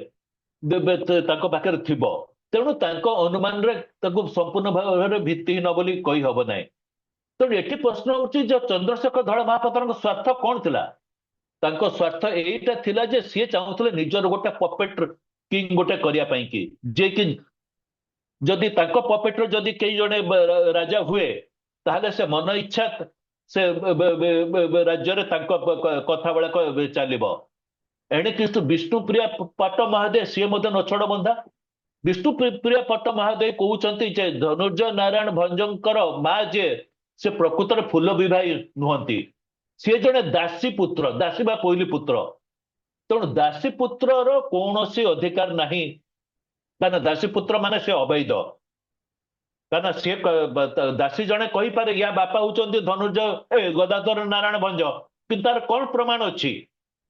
ଫୁଲ ବିବାହର ରହିଛି କିଛିଟା ମହତ୍ଵ। ତେଣୁ ସିଏ ଭାବିଲେ ଯଦି ଧନୁର୍ଜୟ ନାରାୟଣ ଭଞ୍ଜ ଯଦି ରାଜା ହୋଇଯାଏ ତାହେଲେ ତାଙ୍କର ମଧ୍ୟ ଆଉ ସେ କୋର୍ଟରେ କିଛି ତାଙ୍କର ମାନେ କର୍ତ୍ତୃତ୍ୱ ରହିବନି। କାରଣ ସେଇଠି କର୍ତ୍ତୃତ୍ୱ ରହିବେ, କାରଣ ତାଙ୍କ ମା ଧନୁର୍ଜୟ ନାରାୟଣ ଭଞ୍ଜ ଯିଏକି ତାଙ୍କର ନିଜ ଦାସୀ ଥିଲେ। ତେଣୁ ଏଇ ସବୁ ନେଇକି ସେ ଦି ଜଣଙ୍କ ଭିତରେ ଏଇ କନଫ୍ଲିକ୍ଟଟା ହେଲା। କିନ୍ତୁ ଶେଷରେ ଇ ଚନ୍ଦ୍ରଶେଖର ଧଳ ମହାପାତ୍ରଙ୍କର ଯାହାକୁ ମାନେ ଧନୁର୍ଜୟ ନାରାୟଣ ଭଞ୍ଜ ଯାହାକୁ ସେ ଚାହୁଁଥିଲେ ସେ ହଉ ବୋଲିକି, ସିଏ ମଧ୍ୟ ସେଥିରେ ସକ୍ସେସଫୁଲ ହେଲେ। ଏବଂ ତାପରେ ସେଇଠୁ ମାନେ ଇଏ ବିଦ୍ରୋହ ରତ୍ନନାୟକ ମାନେ ନେତୃତ୍ୱରେ ଗୋଟେ ବଡ ବିଦ୍ରୋହ ହେଇଥିଲା 1868ରେ, ଯୋଉଥିରେ କି ସେମାନେ ଚନ୍ଦ୍ରଶେଖର ଧଳ ବେବଟା ଚନ୍ଦ୍ରଶେଖର ଧଳ ମହାପାତ୍ରଙ୍କୁ କ୍ୟାପଚର କରିନେଲେ, କରିକି ତାପରେ ତାଙ୍କୁ ମାନେ ହାଣିଦେଲେ। ଏବଂ ସେଇ ବିଦ୍ରୋହ ଦମନ କରିବାରେ ବ୍ରିଟିଶ ସରକାରଙ୍କର ଗୋଟେ ବଡ ଭୂମିକା ରହିଥିଲା। କାହିଁକିନା ସେତେବେଳେ ଧନୁର୍ଜୟ ନାରାୟଣ ଭଞ୍ଜ ନୂଆ ହେଇକି ଗାଦି ସମ୍ଭାଳୁଥିଲେ, ତାଙ୍କର ଅଭିଜ୍ଞତା ନଥିଲା। ତେଣୁ ତାଙ୍କୁ ସାହାଯ୍ୟ କରିବା ପାଇଁ ସୁପରିଟେଣ୍ଡେଣ୍ଟ ସବୁ ପ୍ରକାର ମାନେ ବଳ ପ୍ରୟୋଗ କଲେ। ସେ କିଛି ସୈନ୍ୟ ଆଣିଲେ ଚାଇବସାରୁ, କିଛି ଝାଡଖଣ୍ଡର ଅନ୍ୟ ରାଜ୍ୟରୁ ଆଣିଲେ, ଆଉ କିଛି ନିଜେ ପଠେଇଲେ। ତେଣୁ ଏଇଭଳି ଭାବରେ ସେ ବିଦ୍ରୋହକୁ ଦମନ କଲେ। ରତ୍ନନାୟକ ଏବଂ ନନ୍ଦ ନାୟକ ଆହୁରି କେତେ ଜଣଙ୍କୁ ଧରା ପଡିଲେ। ସେଇ ସମୟରେ ସୁପରିଟେଣ୍ଡେଣ୍ଟ ଥିଲେ ରେଭେନ୍ସା। ଆରଏନ୍4 ମଧ୍ୟ ଗଲେଣି ଏବଂ ରେଭେନ୍ସା ସୁପରିଟେଣ୍ଡେଣ୍ଟ ଥିଲେ। ଏବଂ ରେଭେନ୍ସା ତାପରେ ସେମାନଙ୍କୁ ବିଚାର କରି ତାଙ୍କୁ ଫାଶୀ ମଧ୍ୟ ଦେଲେ। କିନ୍ତୁ ସେ ବର୍ତ୍ତମାନ ବ୍ରିଟିଶ ଗଭର୍ଣ୍ଣମେଣ୍ଟର କହିବା କଥା ଯେ ଆମେ ଯୋଉ ବିଦ୍ରୋହକୁ ଯୋଉ ଦମନ କଲୁ, ଏଥିରେ ଆମର ଗୁଡାଏ ଖର୍ଚ୍ଚ ହେଲା। ଏବଂ ସିଏ ବି କାଲକୁଲେଟ କରିଦେଲେ ଆମର ଖର୍ଚ୍ଚ ହେଇଛି 1,30,000 ଟଙ୍କା। ମୁଁ ସେ ଫିଗରଟା ଏକ୍ଜାକ୍ଟଲି କହୁଛି ଆପଣ ମାନଙ୍କୁ, ଯେ ସେଇ ହଁ 1,30,337 ଟଙ୍କା, 3 ଅଣା 2.5 ପଇସା। এইভাবে ভাবে সেତେବେଳେ ব্রিটিশ গভর্নমেন্ট সেটাକୁ ସେମାନେ କାଲକୁଲେଟ କଲେ ଏବଂ ସେଟା କହିଲେ ଯେ ସେଇ ସମଗ୍ର ଏଣ୍ଟାର ମନିଟା ଏଟା ରିକଭର ହବ କେଉଁଝରରୁ। ତେଣୁ ଏବଂ ସେଟାକୁ ଧରାଗଲା ଏଇଟା ହଉଛି ତାଙ୍କର ଡେପ୍ଟ କେଉଁଝର ରାଜ୍ୟର। ତେଣୁ ସେଇଟାକୁ ସେ କେଉଁଝର ରାଜ୍ୟ ଉପରେ ବସେଇଲେ। କିନ୍ତୁ ରାଜା ଧନୁର୍ଜୟ ନାରାୟଣ ଭଞ୍ଜ ମଧ୍ୟ ସେଇ ସମୟରେ ନୂଆ ନୂଆ ଗାଦିକୁ ସମ୍ଭାଳୁଛନ୍ତି। ସିଏ ବି ଜାଣିଛନ୍ତି ତାଙ୍କ ପଛରେ ବଡ ମାନେ ସପୋର୍ଟ ହଉଛନ୍ତି ବ୍ରିଟିଶ ଗଭର୍ଣ୍ଣମେଣ୍ଟ। ତେଣୁ ସେ ବ୍ରିଟିଶ ଗଭର୍ଣ୍ଣମେଣ୍ଟକୁ ତ ପ୍ରତିବାଦ କରିପାରିବେ ନାହିଁ। ତେଣୁ ସେ ରାଜି ହେଇଗଲେ ଯେ ଏ ସମସ୍ତ ପଇସା ସିଏ ଦେବେ। ଅଥଚ ଯଦି ଦେଖାଯାଏ କେଉଁଝର ରାଜ୍ୟର ମାନେ ସେଇ ସମୟରେ ରେଭିନ୍ୟୁ ଥିଲା 53,000 ଟଙ୍କା।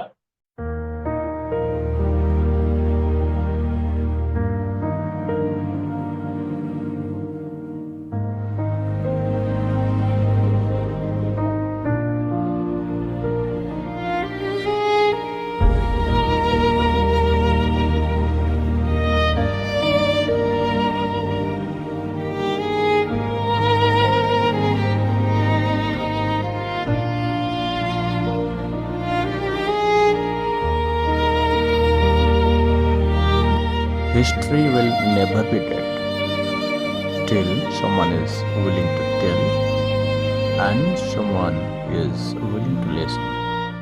ମାନେ ବର୍ଷକୁ। ତେଣୁ ଯଦି 53,000 ଟଙ୍କା ବର୍ଷକୁ ରେଭିନ୍ୟୁ, ସେଥିରୁ ଗଭର୍ଣ୍ଣମେଣ୍ଟ ସ୍ଥିର କଲା ଯେ ଅଧା ସେଥିରୁ ତାଙ୍କର ମାନେ ଯିବ ଡେପ୍ଟ ଇନଷ୍ଟଲମେଣ୍ଟ ଆକାରରେ ଏଇ ଡେପ୍ଟଟାକୁ ସୁଝିବାରେ। ଏବଂ that too with 4% compound interest. ଏବଂ ଏଇ କମ୍ପାଉଣ୍ଡ ଇଣ୍ଟରେଷ୍ଟ ପୁଣି କେମିତି ହେଲା ନା ବିଦ୍ରୋହ ଦମନ ପାଇଁ ଯାହା ଖର୍ଚ୍ଚ ହେଇଥିଲା ତାକୁ ତ ସେ ଚାହିଁଲା ଆଦାୟ କରିବା ପାଇଁ। ତା ଛଡା ବ୍ରିଟିଶ ଗଭର୍ଣ୍ଣମେଣ୍ଟ ସେଇଠି ଜଣକୁ ପୋଷ୍ଟିଂ କଲା, ଜଣେ ଅଫିସର, ବ୍ରିଟିଶ ଅଫିସର କର୍ଣ୍ଣେଲ ଜନଷ୍ଟୋନ ବୋଲିକି। କର୍ଣ୍ଣେଲ ଜନଷ୍ଟୋନଙ୍କର ଗୋଟେ ଆଡମିନିଷ୍ଟ୍ରେଟିଭ ଏକ୍ସପିରିଏନ୍ସ ବହୁତ ଥିଲା। ତେଣୁ ସିଏ ଦରକାର ପଡ଼ିଲେ କେତେ ଗୁଡେ ରିଫର୍ମ ଆଣିବେ। କାହିଁକିନା ସେତେବେଳେ ସେମାନେ ବ୍ୟବର୍ତ୍ତାଙ୍କ ଉପରେ ସବୁ ଭୂୟାଁ ମାନେ ଭୀଷଣ କ୍ଷୁବ୍ଧ ଥିଲେ। ତେଣୁ ଯେମିତି ଭୂୟାଁ ମାନଙ୍କର ଯଦି ବିଶ୍ୱାସ ଯେମିତି ରାଜ୍ୟ ପ୍ରତି ନ ତୁଟେ, ସେଥିପାଇଁ ସେମାନେ ଜନଷ୍ଟୋନକୁ ସେଇଠି ରଖିଲେ। କିନ୍ତୁ ତାଙ୍କ ଦରମା ଥିଲା ମାସକୁ 1,000 ଟଙ୍କା। ସେଇ 1,000 ଟଙ୍କାଟା ସେ ମଧ୍ୟ କେଉଁଝର ରାଜ୍ୟ ଉପରୁ ବସେଇଲେ। ତେଣୁ ଗୋଟେ କଥା ଦେଖନ୍ତୁ, କେଉଁଝର ରାଜ୍ୟର ବାର୍ଷିକ ସେତେବେଳେ ମାନେ ହଁ ବାର୍ଷିକ ଟ୍ରିବ୍ୟୁଟ ଥିଲା ବ୍ରିଟିଶ ଗଭର୍ଣ୍ଣମେଣ୍ଟ କୁ ହଜାର 976 ପାଖା ବା 1000 ଟଙ୍କା ଏଇଭଳି କେତେ ଗୋଟେ ଆମାଉଣ୍ଟ ବର୍ଷକୁ ସେ ଏତିକି ଦେବେ, କିନ୍ତୁ ତାଙ୍କ ଉପରେ ବସିଗଲା ଏକାଥରେ 30,000 ଟଙ୍କା, ଯୋଉଟା କି ସେ ଲକ୍ଷେ ଏଇ ଯୋଉ 30,000 ଟଙ୍କା ତାକୁ ପୁଣି ସେ କମ୍ପାଉଣ୍ଡ ଇଣ୍ଟରେଷ୍ଟ ଆକାରରେ ସୁଝିବେ ଏବଂ ସେଇ କମ୍ପାଉଣ୍ଡ ଇଣ୍ଟରେଷ୍ଟ ପୁଣି ସେଥିରେ ହେଲା କେତେ ନା 1,58,000 ଟଙ୍କା। ତେଣୁ ଏତିକି ସେ ତାଙ୍କ ଉପରେ ବସିଲେ ବ୍ରିଟିଶ ମାନେ ଧନୁର୍ଜୟ ନାରାୟଣ ଭଞ୍ଜଙ୍କ ଉପରେ ମାନେ ପଡିଲା କେଉଁଝର ଉପରେ, କିନ୍ତୁ ସେ କୌଣସି ପ୍ରତିବାଦ ନ କରିକି ସେତିକି ଟଙ୍କା ସେ ସୁଝି ଚାଲିଲେ ଏବଂ ସେଥିପାଇଁ ସେ ଅଷ୍ଟେରିଟି ମଧ୍ୟ ମେଣ୍ଟେନ କରିଛନ୍ତି ବହୁତ।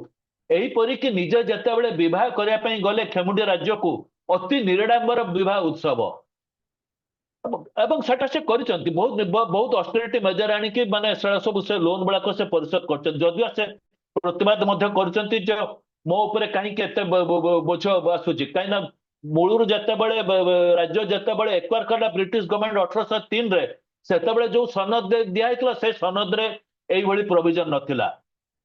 ତେଣୁ ଯାହା ହଉ କିନ୍ତୁ ସେଟାକୁ ସେ ପରିଶୋଧ କରିଦେଲେ ଏବଂ ତାପରେ ଜନଷ୍ଟନ ମଧ୍ୟ ସେଠୁ ଚାଲିଗଲେ, ତାଙ୍କୁ ବଦଳି କରିଦିଆଗଲା। ରେଭେନ୍ସା ଆସି ନିଜେ ଦେଖିଲେ ଯେ ବର୍ତ୍ତମାନ ରାଜା ଯେତେବେଳେ ସାବାଳକ ହେଇକି ବର୍ତ୍ତମାନ ସେ ବହୁତ ମାତ୍ରାରେ ରାଜ୍ୟଟାକୁ ଶାସନ କରିବାରେ ସେ ସକ୍ଷମ ଏବଂ ସିଏ ମଧ୍ୟ ଲେଖିଛନ୍ତି ରାଜା ଜଣେ ବୁଦ୍ଧିମାନ ଲୋକ, ଯାହାକି ଫକୀରମୋହନ ତାଙ୍କ ବିଷୟରେ ଯାହା କଥା ଲେଖିଛନ୍ତି ରେଭେନ୍ସା ମଧ୍ୟ ସେତେବେଳେ ଠିକ ସେଇ ଅବଜରଭେସନ ଦେଇଛନ୍ତି। ସେ ଜାଣିପାରୁଛନ୍ତି ଯେ ତାଙ୍କ ଗଡର କାହାର ଚରିତ୍ର କେମିତି, ଭୂୟା ମାନଙ୍କ ସହିତ ମଧ୍ୟ ସେ ଠିକ ଭାବରେ ମିଶୁଛନ୍ତି। ଭୂୟା ମାନେ ମଧ୍ୟ ସେତେବେଳେ ତାଙ୍କର ଯୋଉ ଇଲେଜିଟିମେସି ବା ଅବୈଧ ପାଇଁ କି ଯୋଉଥିପାଇଁ ଭୂୟା ମାନେ ପ୍ରତିବାଦ କରୁଥିଲେ ସେଇ କଥାଟାକୁ ମଧ୍ୟ ଭୁଲିଗଲେ, କାରଣ ଭୂୟା ମାନେ ରାଜାଙ୍କୁ କେଉଁଝର ରାଜାଙ୍କୁ ବହୁତ ସମ୍ମାନ କରନ୍ତି, ଶ୍ରଦ୍ଧା କରନ୍ତି। ତା କାରଣ ହଉଛି କେଉଁଝର ରାଜା ଗାଦିନସନ ହେଲା ବେଳେ ଭୂୟା ମାନଙ୍କର ଗୋଟେ ବଡ ଭୂମିକା ଥାଏ। ତେଣୁ ସେମାନେ ମଧ୍ୟ ଭୁଲିଗଲେ ଏବଂ ସେମାନେ ମଧ୍ୟ କହିଲେ ଯେ ନା ଆମେ ବରଂ ଯଦି ଏଇ କରଟା ଯଦି ଆମ ଉପରେ ପଡେ ଆମେ ମଧ୍ୟ ତାହା ଦେବାକୁ ପ୍ରସ୍ତୁତ ଅଛୁ ଏବଂ ସେମାନେ ମଧ୍ୟ ସେଥିପାଇଁ ତାକୁ ଏବଂ ରେଭେନ୍ସା ତାଙ୍କର ଯୋଉ ଭୂୟା ସର୍ଦ୍ଦାର ମାନଙ୍କ ସହିତ ଯୋଉ ପରୀକ୍ଷା କରିଥିଲେ ଯାଇକି ପଚାରିଥିଲେ, ସେମାନେ ମଧ୍ୟ ସେଇଟାକୁ ସେମାନେ ସ୍ୱୀକାର କରିନେଲେ। ସେମାନେ କହିଲେ ହଁ ଏଇ ଯୋଉ ରାଜ୍ୟରେ ଯୋଉ ଗଣ୍ଡଗୋଳ ହେଲା ସେଥିପାଇଁ ଆମେ ଦାୟୀ, ଆମେ ତ ସେଇଟାକୁ ରତ୍ନା ନାୟକ କଥାରେ ପଡିକି ଆମେ ତ ପ୍ରୋଟେଷ୍ଟ କଲୁ, କିନ୍ତୁ କ୍ଷତି ଆମର ହେଲା, ଆମ ରାଜାଙ୍କର ହେଲା, ତେଣୁ ଆମେ ରାଜାଙ୍କ ସହିତ ଏବେ ଅଛୁ।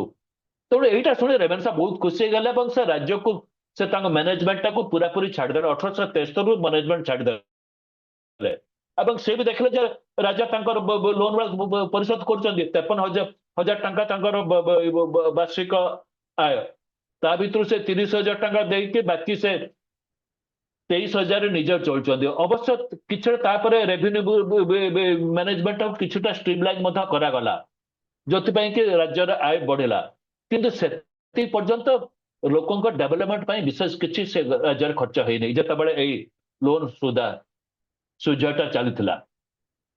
ଏବଂ ରାଜ୍ୟରେ ଆଉ ଜଣେ ମଧ୍ୟ ଦେବାନ ଥିଲେ, ସେ ହଉଛନ୍ତି ଜଣେ ଶିଖ ପୋଲିସ ମାନେ ସବ ଇନ୍ସପେକ୍ଟର, ତାଙ୍କ ନାଁ ହଉଛି କାହ୍ନୁ ସିଂ। ସିଏ ମଧ୍ୟ ବହୁତ ଏଫିସିଏଣ୍ଟ, ତାଙ୍କୁ ମଧ୍ୟ ରଖାଗଲା ଯେ ରାଜାଙ୍କୁ ଆଡଭାଇସ ଦେବା ପାଇଁ କି, ଏବଂ ଯେପର୍ଯ୍ୟନ୍ତ ସିଏ ଥିଲେ ରାଜାଙ୍କ ନାଁରେ କୌଣସି କମ୍ପ୍ଲେନ ନଥିଲା। ଏବଂ ଯାହା ଫକୀରମୋହନ ସେନାପତି କହିଛନ୍ତି ରାଜାଙ୍କ ବିଷୟରେ, ସେ ପ୍ରକୃତରେ ଜଣେ ବହୁତ ବିଚକ୍ଷଣ ଲୋକ, ଜଣେ ଇଲାଷ୍ଟ୍ରିୟସ ଲୋକ ମଧ୍ୟ, ବହୁତ ପଢାପଢି କରନ୍ତି, ତାଙ୍କ ଲାଇବ୍ରେରୀ ମଧ୍ୟ ବହୁତ ମାନେ ରିଚ୍। ଆଜି ବି ଯଦି କେଉଁଝର ପ୍ୟାଲେସର ଲାଇବ୍ରେରୀ ଦେଖିଲେ ସେଠି କଣ କଲେକ୍ସନ ନାହିଁ, ଏବଂ ସେଗୁଡା ସବୁ ସେତେବେଳେ ନିଜ ଧନୁର୍ଜୟ ନାରାୟଣ ଭଞ୍ଜ ବହୁତ କଲେକ୍ସନ କରିଥିଲେ, ବହୁତ ପଢନ୍ତି। ଯୋଉ କଥାଟା ମତେ ଫକୀରମୋହନ ତାଙ୍କୁ କହିଛନ୍ତି ସମଗ୍ର କିଲ୍ଲାଟା ତାଙ୍କ ନଖ ଦର୍ପଣରେ, ତାହା ମଧ୍ୟ ସତ କଥା। ବାକପଟୁ ସକାଳୁ ଉଠିକି ରାତି ଦିନ ସାରା ମଧ୍ୟ ସେ କାମ କରନ୍ତି, କିନ୍ତୁ ଏହା ପରଠୁ ତାଙ୍କର ମାନେ ଆସ୍ତେ ଆସ୍ତେ ଗୋଟେ ଲୋଭ ପଶିଗଲା। ସେ ଦେଖିଲେ ଯେ ଭୂୟା ମାନେ ତାଙ୍କ ପ୍ରତି ଯୋଉ ଲୟାଲଟି ରହୁଛି, ସେ ବର୍ତ୍ତମାନ ଚାହିଁଲେ ସେଇ ଲୟାଲଟିର ମାନେ ଫାଇଦା ଉଠାଇବା ପାଇଁ କି, ଏବଂ ତାପରେ ସେ ଯେଉଁଭଳି ଭାବରେ ଏକ୍ସପ୍ଲୋଟେସନ ଆରମ୍ଭ କଲେ ତାହା ମାନେ ଅତି ମାନେ ହୃଦୟ ବିଦାରକ। କିନ୍ତୁ ବାହାରେ କେହି ତାଙ୍କ ଏଗୁଡା କେହି ଜାଣିପାରୁନଥିଲେ। ପ୍ରଥମ କଥା ହେଲା ଯେ ତାଙ୍କର ଗୋଟେ ଯେତେବେଳେ ତାଙ୍କ ରାଜ୍ୟଟା ମ୍ୟାନେଜମେଣ୍ଟ ତାଙ୍କ ହାତକୁ ଛଡାଗଲା ସେତେବେଳେ ଗୋଟିଏ କଥା ତାଙ୍କୁ କୁହା ସର୍ତ୍ତରେ ଥିଲା ଯେ ସିଏ ଯଦି କିଛି ରେଭିନ୍ୟୁ ବଢେଇବାକୁ ଚାହିଁବେ ରାଜ୍ୟରେ ସେଇ ରେଭିନ୍ୟୁଟାକୁ ସେ ମନ ଇଚ୍ଛା କରିପାରିବେନି ଯଦିବା ସେ ରେଭିନ୍ୟୁ ବଢିବେ ସେଥିପାଇଁ ତାଙ୍କୁ ସୁପରିଟେଣ୍ଡେଣ୍ଟଙ୍କ ଅଫିସରୁ ତାଙ୍କୁ ଅନୁମତି ଆଣିବାକୁ ପଡିବ କିନ୍ତୁ ସେ ତାହା ଆଣିନଥିଲେ ସେତେବେଳେ ଜନଷ୍ଟନ ଯୋଉ ଗୋଟେ ଟ୍ୟାକ୍ସ ବସେଇଥିଲେ ମାନେ ଭୂୟାଁ ଏବଂ ଜୁଆଙ୍ଗ ମାନଙ୍କ ଉପରେ ତାହା ଥିଲା 1870 ମସିହାରେ ତାଙ୍କର ଗୋଟେ ସମଗ୍ର ଭୂୟାଁ ପିଢ ଯୋଉଟା ଭୂୟାଁ ପିଢର ଟ୍ୟାକ୍ସ ଥିଲା 1208 ଟଙ୍କା କିନ୍ତୁ 1881 ମସିହାରେ ରାଜା ତାକୁ କରିଦେଲେ 2018 ଟଙ୍କା ଏବଂ 1890ରେ ହେଲା 1367 ଟଙ୍କା ଯୋଉଟା କି ସୁପରିଟେଣ୍ଡେଣ୍ଟ ଅଫିସରେ କେହି ଜାଣି ନାହାନ୍ତି ଏବଂ ଆହୁରି ମଧ୍ୟ ଗୁଡାଏ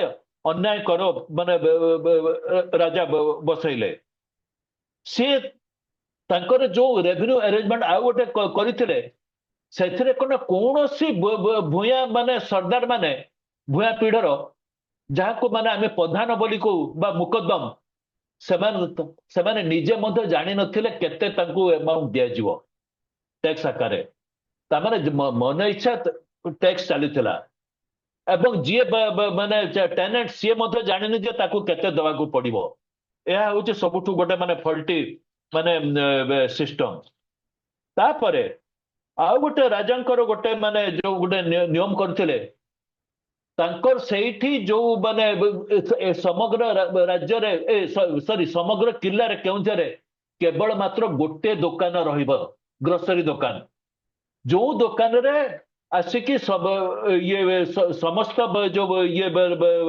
ଚାଷୀ ମାନେ ତାଙ୍କ ଫସଲକୁ ସେଇଠି ବିକିବେ ମାନେ half of the market price ତାଠୁ ବେଶୀ ମୂଲ୍ୟ ତାଙ୍କୁ ଦିଆଯିବନି ଏହା ସେ ବାଧ୍ୟତାମୂଳକ କରିଥିଲେ ଏବଂ କୌଣସି ବ୍ୟବସାୟୀକୁ ମଧ୍ୟ ସେ ପଶିବାକୁ ଏଲାଉ କରୁନଥିଲେ ବାହାର ବ୍ୟବସାୟୀକୁ ଏବଂ ବାହାର ବ୍ୟବସାୟୀ ମାନେ ଯେମିତି ପାଖ ଆଖର ଯେମିତି ମୟୂରଭଞ୍ଜ କିମ୍ବା ଏପଟେ କଟକ ଝାଡଖଣ୍ଡ ଏଇ ସବୁଥିରୁ କୌଣସି ବ୍ୟବସାୟୀ ଯେମିତି ନ ଆସି ପାରନ୍ତି ସେଥିପାଇଁ ସେ ମାନେ ରାସ୍ତା ଘାଟର ମଧ୍ୟ କୌଣସି ଡେଭଲପମେଣ୍ଟ କରୁନଥିଲେ କେବଳ ଯିଏ ବିକିବ ସେ ହାଫ ଅଫ ଦି ପ୍ରାଇସରେ ବିକିବ ମାନେ ତାକୁ ତାପରେ ଯେତେବେଳେ ରାଜ୍ୟ ମଧ୍ୟ ବିକିବେ ସିଏ ମଧ୍ୟ ତାଙ୍କ ମନ ଇଚ୍ଛା ବିକିବେ ଅର୍ଥାତ୍ ସମଗ୍ର କିଲ୍ଲାରେ ଆଉ କାହାଠୁ କିଣିବେନି କେବଳ ସେଇ ଗୋଟିଏ ଦୋକାନରୁ ସେମାନେ କିଣିବେ ଏହା ସବୁଠୁ ବଡ ମାନେ ଅତ୍ୟାଚାର ଆଉ ଗୋଟେ ପ୍ରଥା ରାଜ୍ୟରେ କରିଥିଲେ ରାଜାଙ୍କର ଗୋଧନ ବହୁତ ଥିଲା ତାଙ୍କ ଗାଈ ବହୁତ ଥିଲା ସିଏ ଆଇନ କରିଦେଲେ କଣ ନା ତାଙ୍କର ଯୋଉ ବାଛୁରୀ ଅଛି ଯଦି କାହାର ସେଇ ବାଛୁରୀକୁ କୌଣସି ପ୍ରଜାକୁ ଦେଇକି ତା ବଦଳରେ ସେ ତା ମାନେ ଯୋଉ ଦୁଧୁଆଳି ଗାଈ କିମ୍ବା ବଳଦ ତାକୁ ସେ ନେଇପାରିବେ ଏହା ମଧ୍ୟ ଗୋଟେ ଅତି ମାନେ ଗୋଟେ ବାଜେ ମାନେ ଯାହାକୁ କହନ୍ତି ଗୋଟେ ବ୍ୟବସ୍ଥା ଏବଂ ଆହୁରି ଗୋଟେ ସେ କରିଥିଲେ ଯେ ଆରେଷ୍ଟ ୱାରେଣ୍ଟ ଯାହା ମଧ୍ୟ ସେ ଇସ୍ୟୁ କରିପାରୁଥିଲେ କୌଣସି ପ୍ରାଇମା ଫେସି ଏଭିଡେନ୍ସ ଯାହାର ନଥିବ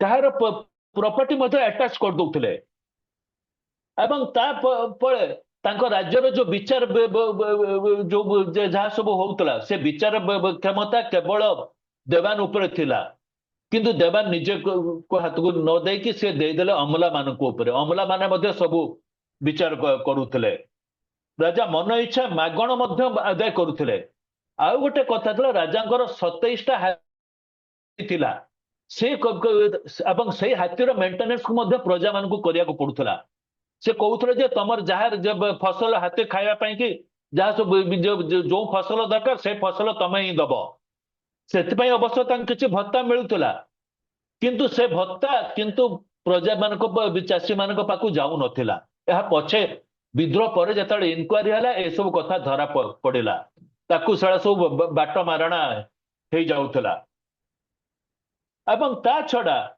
ସବୁ ମାନେ ଯୋଉମାନେ ସବୁ ରାଜ୍ୟର ଯୋଉ ଗୌଡ ମାନେ ଥିଲେ ତାଙ୍କୁ ମଧ୍ୟ ସେ ରାଜା କହିଲେ ଯେ ତମ ସବୁ ଘିଅ ଗୁଡାକ କେବଳ ମତେ ହିଁ ବିକିବ ଏବଂ ସେ ଘିଅର ରେଟ୍ କରିଦେଲେ କେତେ ନା 300 ଘିଅକୁ ମାତ୍ର ଟଙ୍କାଏ ଜଣେ 300 ଘିଅକୁ ଯଦି ଟଙ୍କାରେ ବିକିବ କଣ ହବ ତା ଅବସ୍ଥା ତ ତେଣୁ ସେ ରାଜ୍ୟରୁ 300 ଗୌଡ଼ ଛାଡିକି ପଳେଇଲେ ମୟୂରଭଞ୍ଜ କୁ। କାରଣ ମୟୂରଭଞ୍ଜର ଅବସ୍ଥା ମୟୂରଭଞ୍ଜ ସେତେବେଳେ ବାମନ ଘାଟିର ସେତେବେଳେ ଡାଇରେକ୍ଟ ଆଡମିନିଷ୍ଟ୍ରେସନ ଥିଲା ବ୍ରିଟିଶ ଗଭର୍ଣ୍ଣମେଣ୍ଟର। ତେଣୁ ସେଠିକି ଯେତେବେଳେ ଗଲେ ରାଜା ପୁଣି ତାଙ୍କ ପିଛା ଛାଡିଲେନି। ସେ ସେଠିକି ସେମାନଙ୍କ ଆରେଷ୍ଟ ୱାରେଣ୍ଟକୁ ପଠେଇଦେଲେ, କଣ ନା ମିଛ କେସରେ। କିନ୍ତୁ ସେଇ ଆରେଷ୍ଟ ୱାରେଣ୍ଟଟାକୁ ସେତେବେଳେ ଯେ ଆଡମିନିଷ୍ଟ୍ରେଟର ଥିଲେ ବାମନ ଘାଟରେ HP ୱାଇଲି, ସିଏ ତାଙ୍କୁ ପରୀକ୍ଷା କଲେ ଏବଂ ସିଏ କହିଲେ ଯେ ଏଇ ଚୋରି କେସଟା ରାଜା ତାଙ୍କୁ ଚୋରି କେସରେ ଲଗେଇଥିଲେ। ସେଇ ଚୋରି କେସଟା ସେ ଇନକ୍ୱାରି କରି ଦେଖିଲେ ଏଟା ପୁରାପୁରି ମିଛ। ତେଣୁ ସେ ଆରେଷ୍ଟ ୱାରେଣ୍ଟଟାକୁ ସେ ଗ୍ରହଣ କଲେ ନାହିଁ। ତେଣୁ ଏଇ ଏବଂ ତା ଛଡା ଆଉ ଗୋଟେ ଥିଲା ପୋଲିସର ବହୁତ ଅତ୍ୟାଚାର। ସେଠି 2 ଜଣ ପୋଲିସ ଅଫିସର ଥିଲା, ଜଣେ ଥିଲା କନେଷ୍ଟବଳ ନାରାୟଣ ପାହି ବୋଲିକି, ଆଉ ଜଣେ ଥିଲା କ୍ଷେତ୍ରବର ସିଂ। ଏମାନେ ମନ ଇଚ୍ଛା ରାଜାଙ୍କୁ ପ୍ରଜାମାନଙ୍କୁ ପିଟୁଥିଲେ। ଯିଏ ତାଙ୍କ କଥା ପ୍ରତିବାଦ କଲା, ଯିଏ ଯେକୌଣସି ବିଷୟରେ, ସେମାନେ ତାକୁ ପିଟୁଥିଲେ, ପିଟିକି ମାରି ଦଉଥିଲେ। ଏବଂ ଯେତେବେଳେ ସେମାନେ ରାଜାଙ୍କୁ ଯାଇକି ଗୁହାରି କରୁଥିଲେ ଯେ ନାରାୟଣ ପାଇଁ ଆମର ଜଣକୁ ମାରି ଦେଇଛି ବୋଲିକି ରାଜା, ଆମର ଲୋକକୁ ମାରି ଦେଇଛି, ରାଜା ମଧ୍ୟ କିଛି ଶୁଣୁନଥିଲେ। ତେଣୁ ଏଇଭଳି ଭାବରେ ସେ ରାଜ୍ୟର ଅତ୍ୟାଚାର ଚାଲିଥିଲା, ଯୋଉଟା କି ବାହାରେ କେହି ଜାଣିପାରୁନଥିଲେ। ଆଉ ସବୁଠୁ ଇଣ୍ଟରେଷ୍ଟିଂ କଥା ହଉଛି ଯେ ରାଜାଙ୍କର ସବୁ ଯେତେ ପ୍ରାୟ ଅମଲା ଯୋଉମାନେ ଥିଲେ, ସେମାନେ ହଉଛନ୍ତି ଏଇ ଉପକୂଳବର୍ତ୍ତୀ ଅଞ୍ଚଳରୁ। ସେଇମାନେ ଯାଇକି ସେଇଠି ଶାସନ, ଅଳ୍ପ ପାଠୁଆ, କିଛି ପାଠୁଆ ଜାଣିଥିଲେ ରାଜା ସେଇମାନଙ୍କୁ ରଖୁଥିଲେ। ସେଇମାନେ ହିଁ ଏଗୁଡା ସବୁ ରାଜାଙ୍କୁ କୁବୁଦ୍ଧି ସବୁ ଦଉଥିଲେ ଏବଂ ରାଜା ମଧ୍ୟ ତାଙ୍କ କଥା ଗୁଡାକ ମାନି ନଉଥିଲେ। ଯଦିଓ ରାଜା ଏଟା ମଧ୍ୟ ବୁଝୁଥିଲେ ଯେ ସେମାନେ ସବୁ ଠିକ କହୁନାହାନ୍ତି, କିନ୍ତୁ ଗ୍ରହଣ କରୁନଥିଲେ। ତାଙ୍କର ଟିକେ ପଇସା ଲୋଭ ବି ଥିଲା। ତେଣୁ ଏମାନେ ଯଦି କିଛି କରପ୍ସନ କରୁଛନ୍ତି ତ କରନ୍ତୁ, କିନ୍ତୁ ସିଏ ନିଜେ କିନ୍ତୁ ରାଜା କିନ୍ତୁ ବହୁତ ଲାଭବାନ ହଉଥିଲେ। ଏଣେ ବାହାରେ ତାଙ୍କର ବହୁତ ସୁନାମ ହେଲା। କଟକ ବାଳିକା ବିଦ୍ୟାଳୟ ପାଇଁ କି ସେ ପଇସା ଦେଇଦେଲେ, ସେଥିପାଇଁ ଉତ୍କଳ ଦୀପିକା ତାଙ୍କୁ ପ୍ରଶଂସା କରିଦେଲା। ଆଉ କୋଉଠି ସେ ରେଭେନ୍ସା କଲେଜକୁ ମଧ୍ୟ ଅର୍ଥ ଦାନ କଲେ, ସେଥିରେ ମଧ୍ୟ ତାଙ୍କ ନାଁ ହେଲା। ବାହାରେ ତାଙ୍କ ସୁନାମ ବହୁତ ହେଲା, କିନ୍ତୁ ଭିତରେ ସେ ଏଇଭଳିଆ ଅତ୍ୟାଚାର କରୁଥିଲେ। ଏବଂ ସବୁଠୁ ଆଉ ଗୋଟେ ଗୁରୁତ୍ୱପୂର୍ଣ୍ଣ କଥା ହଉଛି ଯେ ସେଇ ସମୟରେ 2 ଜଣ ଶିକ୍ଷିତ ଲୋକ ସେମାନେ ରାଜ୍ୟକୁ ଦେବାନ ହେଇ ଯାଇଥିଲେ। ପ୍ରଥମେ ହଉଛନ୍ତି କିଏ ନା ବ୍ରହ୍ମାନନ୍ଦ ଦାସ, ଏବଂ ତାପରେ ପ୍ରଥମେ ଥିଲେ ଜଗମୋହନ ଦାସ। ସିଏ କିନ୍ତୁ ସେଠି ତିଷ୍ଠି ପାରିଲେନି, ବର୍ଷେ ପରେ ଚାଲି ଆସିଲେ ରାଜାଙ୍କ ସହିତ ମନାନ୍ତର ହେଇକି। ତାପରେ ଥିଲେ ବ୍ରହ୍ମାନନ୍ଦ ଦାସ, ସିଏ ମଧ୍ୟ ତିଷ୍ଠି ପାରିଲେନି।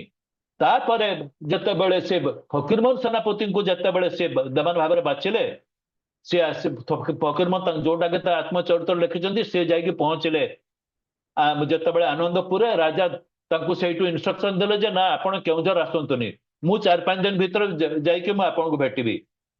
ସେଇଠି ସେ ଫକୀରମୋହନ ତାଙ୍କୁ ଅପେକ୍ଷା କରିଛନ୍ତି। ରାଜା ମଧ୍ୟ ଆସିଲେ। ତାପରେ ତାଙ୍କୁ କହିଲେ ଯେ କେଉଁଝରରେ ତ ବହୁତ ଜଳବାୟୁ ଭଲ ନୁହେଁ, ଆପଣ କେଉଁଝର ଲୋକ ନୁହନ୍ତି, ଆପଣ ଗଲେ ତ ଆପଣଙ୍କୁ ଜ୍ୱର ହବ ସେଇଠି। ତେଣୁ ଆପଣ ବର୍ତ୍ତମାନ ଏଇଠି ରୁହନ୍ତୁ, ଏ ବର୍ଷା ଦିନ ଯାଉ, ତାପରେ ସେ ଟିକେ ପାଗ ଭଲ ହେଲେ ଆସିବେ। କିନ୍ତୁ କେବେ ସେ ଆଉ ତାପରେ ତାଙ୍କୁ ଡାକି ନାହାନ୍ତି, ସେ ସେଇଠି ରହିଯାଇଛନ୍ତି। ତେଣୁ ବର୍ତ୍ତମାନ ଆପଣ ଏଇ କଥାଟା ଦେଖନ୍ତୁ, ରାଜ୍ୟର ସିଏ ପ୍ରଧାନ କର୍ମଚାରୀ ଫକୀରମୋହନ, ସିଏ ରାଜାଙ୍କ ପାଖରେ କେଉଁଝରରେ ରହିବେନି, ରହିବେ କାହାକୁ ରଖିଲେ, କାହାକୁ ନା ବିଚିତ୍ର ନନ୍ଦ ଦାସକୁ ଆସିଷ୍ଟାଣ୍ଟ ମ୍ୟାନେଜର, ଯାହାଙ୍କ ନାଁରେ ବହୁତ କରପ୍ସନ କେସ୍ ଥିଲା। ଏବଂ ସେଥିପାଇଁ ଗୋଟେ ଷ୍ଟାମ୍ପ ଦୁର୍ନୀତି ମାମଲାରେ ସିଏ କଟକ କଲେକ୍ଟୋରେଟରୁ ଡିସମିସ୍ ହେଇଥିଲେ। ଡିସମିସ୍ ହେଲାକୁ ରାଜା ତାଙ୍କୁ ଆଣିକି ରଖିଲେ ନିଜ ପାଖରେ, ଏବଂ ତାଙ୍କୁ ରାଜା ରଖିଲାକୁ 3 ଜଣ ସୁପରିଟେଣ୍ଡେଣ୍ଟ ଯୋଉମାନେ କି ଇନ୍ସପେକ୍ସନ ଯାଇଥିଲେ, ସେମାନେ ରାଜାଙ୍କୁ କହିଛନ୍ତି ଯେ ତାଙ୍କୁ ରଖନ୍ତୁନି, ଆଙ୍କୁ ବାହାର କରିଦିଅନ୍ତୁ, ଇଏ ଜଣେ କରପ୍ଟ ଲୋକ। କିନ୍ତୁ ତଥାପି ରାଜା ଶୁଣି ନାହାନ୍ତି। ସିଏ ସେଇ ବିଚିତ୍ରାନନ୍ଦ ଦାସଙ୍କ କଥାରେ ହିଁ ପରିଚାଳିତ ହଉଥିଲେ। ସିଏ ତାଙ୍କୁ ଯାହା କହୁଥିଲେ ସେ ସେଇ କଥାରେ ଥିଲେ। ଏବଂ ତା ସହିତ ସେଠି ଆଉ କିଛି ଅମଲା ମାନେ ମଧ୍ୟ ଥିଲେ ଯୋଉମାନେ କି ବହୁତ ଦୁର୍ନୀତିଗ୍ରସ୍ତ। ସେଥିରୁ ଜଣେ ହେଲେ ଗୋପବନ୍ଧୁ ଦାସ, ଏବଂ ଆଉ ଜଣେ ଆନନ୍ଦପୁରୀ ଥିଲେ ବିହାରୀ ପଟ୍ଟନାୟକ, ଏବଂ ଅନ୍ୟ ଜଣେ ହଉଛନ୍ତି ବ୍ରଜକିଶୋର ମହାପାତ୍ର, ଯିଏକି ଚନ୍ଦ୍ରଶେଖର ମହାପାତ୍ରଙ୍କର ପୁଅ। ଏଇ ଚନ୍ଦ୍ରଶେଖର ମହାପାତ୍ର ଯେହେତୁ ସେତେବେଳେ ରାଜାଙ୍କ ପାଖ ଲୋକ ଥିଲେ, ତେଣୁ ରାଜାଙ୍କ ତାଙ୍କ ପ୍ରତି ବିଶ୍ୱାସ, ତାଙ୍କ ପରିବାର ପ୍ରତି ଗୋଟେ ବିଶ୍ୱାସ ସହାନୁଭୂତିଶୀଳ ଥିଲା। ତେଣୁ ତାଙ୍କ ଅଯୋଗ୍ୟ ପୁଅ ବ୍ରଜକିଶୋର ମହାପାତ୍ର, ଯିଏକି କେବଳ ନିଜର ନାଁ ଦସ୍ତଖତ ଛଡା ଆଉ କିଛି କରି ଜାଣିନଥିଲେ, ତାଙ୍କୁ ସେ ସେଠିକି ଆସିଷ୍ଟାଣ୍ଟ ମ୍ୟାନେଜର କରିକି ରଖିଲେ କୋଉଠି ନା ଆନନ୍ଦପୁରରେ, ଏବଂ ତାଙ୍କୁ ବହୁତ ଗୁଡା କ୍ଷମତା ମଧ୍ୟ ଦେଲେ। ଅଥଚ ଫକୀର ମୋହନ ରାଜ୍ୟର ମ୍ୟାନେଜର, ତାଙ୍କ କାମ କଣ? ତାଙ୍କ କାମ ହେଲା ସେ ରାଜ୍ୟରେ ଯେ କୌଣସି ମାଲି ମକଦ୍ଦମା ହେଲେ ଯୋଉଥିରେ ରାଜ୍ୟ ପକ୍ଷଭୁକ୍ତ ଥିବ, ସେ ସେଇଟାକୁ ଯାଇକି ବୁଝୁଥିଲେ। କାହିଁକିନା ସେ ବାହାରକୁ ସେଇ ହିଁ ଯାଇକି ଏଇ ସବୁ କାମ କରିପାରୁଥିଲେ, ଓକିଲ ଧରିକି, ବଡ ଓକିଲ ଆଣିକି ରାଜ୍ୟ ପାଇଁକି ଲଢିବା ପାଇଁକି। ତା ଛଡା ଆନନ୍ଦପୁରଟା ହଉଛି ଗୋଟେ ରେଭିନ୍ୟୁ ଇଲ୍ଡିଂ ଟ୍ରାକ୍ଟ। ସେଇଠି କେଉଁଝରର ମେଜର ରେଭିନ୍ୟୁ ଆନନ୍ଦପୁର ଏରିଆରେ ହୁଏ। ତେଣୁ ସେଠୁ କେମିତି ମାନେ ରେଭିନ୍ୟୁ ଟା ଆଦାୟ ହେଇପାରିବ, ସେଠୁ କେମିତି ତା ରେଭିନ୍ୟୁ ଆରେଞ୍ଜମେଣ୍ଟ କଣ ହବ, ସେ ବ୍ୟବସ୍ଥା ମଧ୍ୟ ଫକୀର ମୋହନଙ୍କ ଉପରେ ନ୍ୟସ୍ତ ଥିଲା। କିନ୍ତୁ ସେ ପ୍ରଧାନ କର୍ମଚାରୀ ହେଲେ ମଧ୍ୟ କେଉଁଝର ମାନେ ଏଣ୍ଟାର କେଉଁଝର ଉପରେ କୌଣସି ଡିସିସନ ସେ ନେଇ ପାରୁନଥିଲେ। ସେ ଡିସିସନ ନଉଥିଲେ ରାଜା ସମ୍ପୂର୍ଣ୍ଣ ଭାବରେ ଗୋପନ ଭାବରେ ବିଚିତ୍ରାନନ୍ଦ ଦାସଙ୍କୁ ସହିତ, ଯାହାକି ସେତେବେଳେ ଖବରକାଗଜରେ ବିଦ୍ରୋହ ପରେ ଖବରକାଗଜରେ ଏଇ ସବୁ କଥା ପ୍ରକଟ ହୋଇଥିଲା।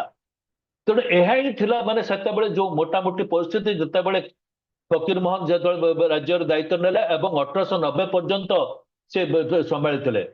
ବର୍ତ୍ତମାନ ଆଉ ଗୋଟେ କଥା ଆସନ୍ତୁ ଧରଣୀଧରଙ୍କ କଥା।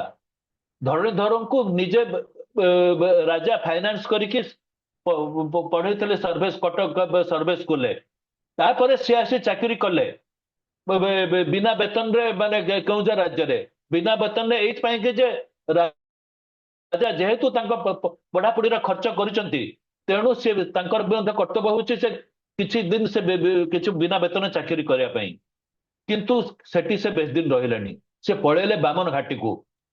ବାମନ ଘାଟିରେ ସେତେବେଳେ ଥିଲେ ସେ, ବାମନ ଘାଟିଟା ସେତେବେଳେ ଯଦିଓ କେଉଁଝର ରାଜ୍ୟର, କିନ୍ତୁ ତାହା ଥିଲା ବ୍ରିଟିଶ ଗଭର୍ଣ୍ଣମେଣ୍ଟର ଡାଇରେକ୍ଟ ଆଡମିନିଷ୍ଟ୍ରେସନରେ ସେତେବେଳେ। ସେଇଠି ସେ ସମସ୍ତଙ୍କୁ ତାଙ୍କ କାର୍ଯ୍ୟ ଦକ୍ଷତା ବଳରେ ସମସ୍ତଙ୍କୁ ଦୃଷ୍ଟି ଆକର୍ଷଣ କରିପାରୁଥିଲେ। କିନ୍ତୁ ଏଠି ଥିଲା ବେଳେ ତାଙ୍କ ସହିତ ବିଚିତ୍ରାନନ୍ଦ ଦାସଙ୍କର ଗୋଟେ ମାନେ ସବୁବେଳେ କଳିକଜା ହଉଥିଲା। କାରଣ ବିଚିତ୍ରାନନ୍ଦ ଦାସ ତାଙ୍କୁ ଟଲରେଟ କରିପାରୁନଥିଲେ, ଯେହେତୁ ସେ ମାନେ ଭୂୟାଁ ସମ୍ପ୍ରଦାୟର ଥିଲେ ବୋଲିକି।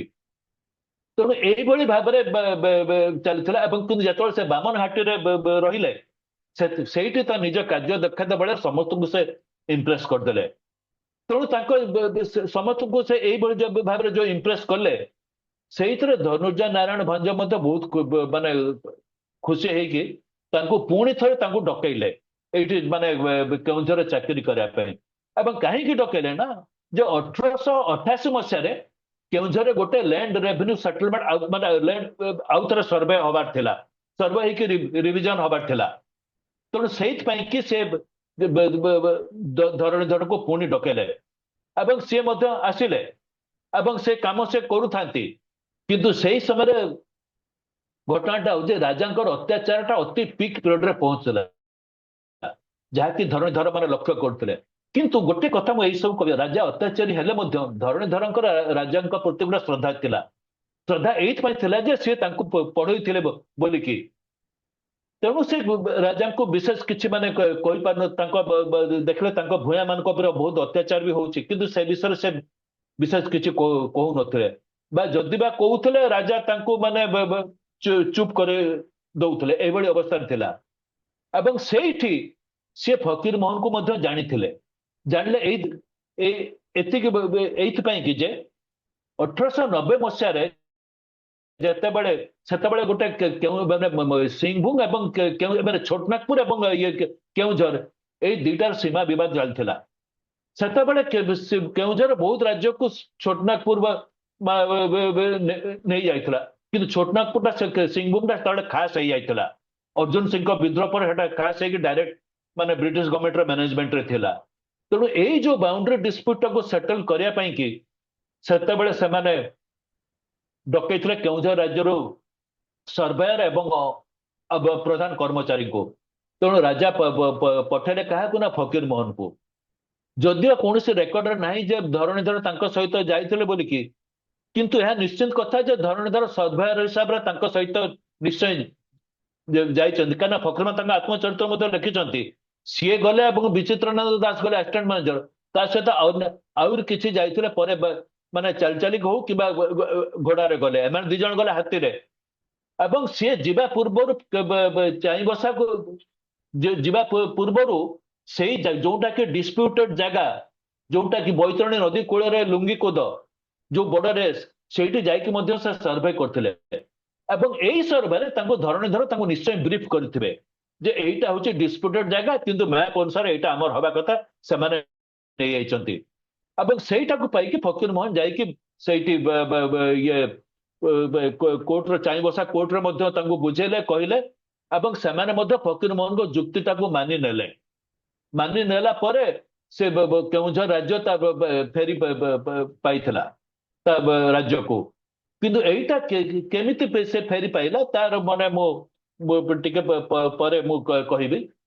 ବର୍ତ୍ତମାନ ଆସନ୍ତୁ ଯେ କେଉଁଝର ଏଇ ଯୋଉ ବିଦ୍ରୋହର ମାନେ ଇମିଡିଏଟ କଜ କଣ ଥିଲା। ଏଇ ଇମିଡିଏଟ ଯୋଉ କାରଣଟା ହଉଛି ସେଟା ହଉଛି ଏଇ ଯୋଉ ମାଛ କାନ୍ଦଣା ଜ୍ୱର। କେଉଁଝର ପାଖରେ କି ଗୋଟେ ଜ୍ୱରଟା ଅଛି ମାଛ କାନ୍ଦଣା, ଯୋଉଟା କି ବହି ଆସି ବୈତରଣୀ ସହିତ ମିଶିଛି।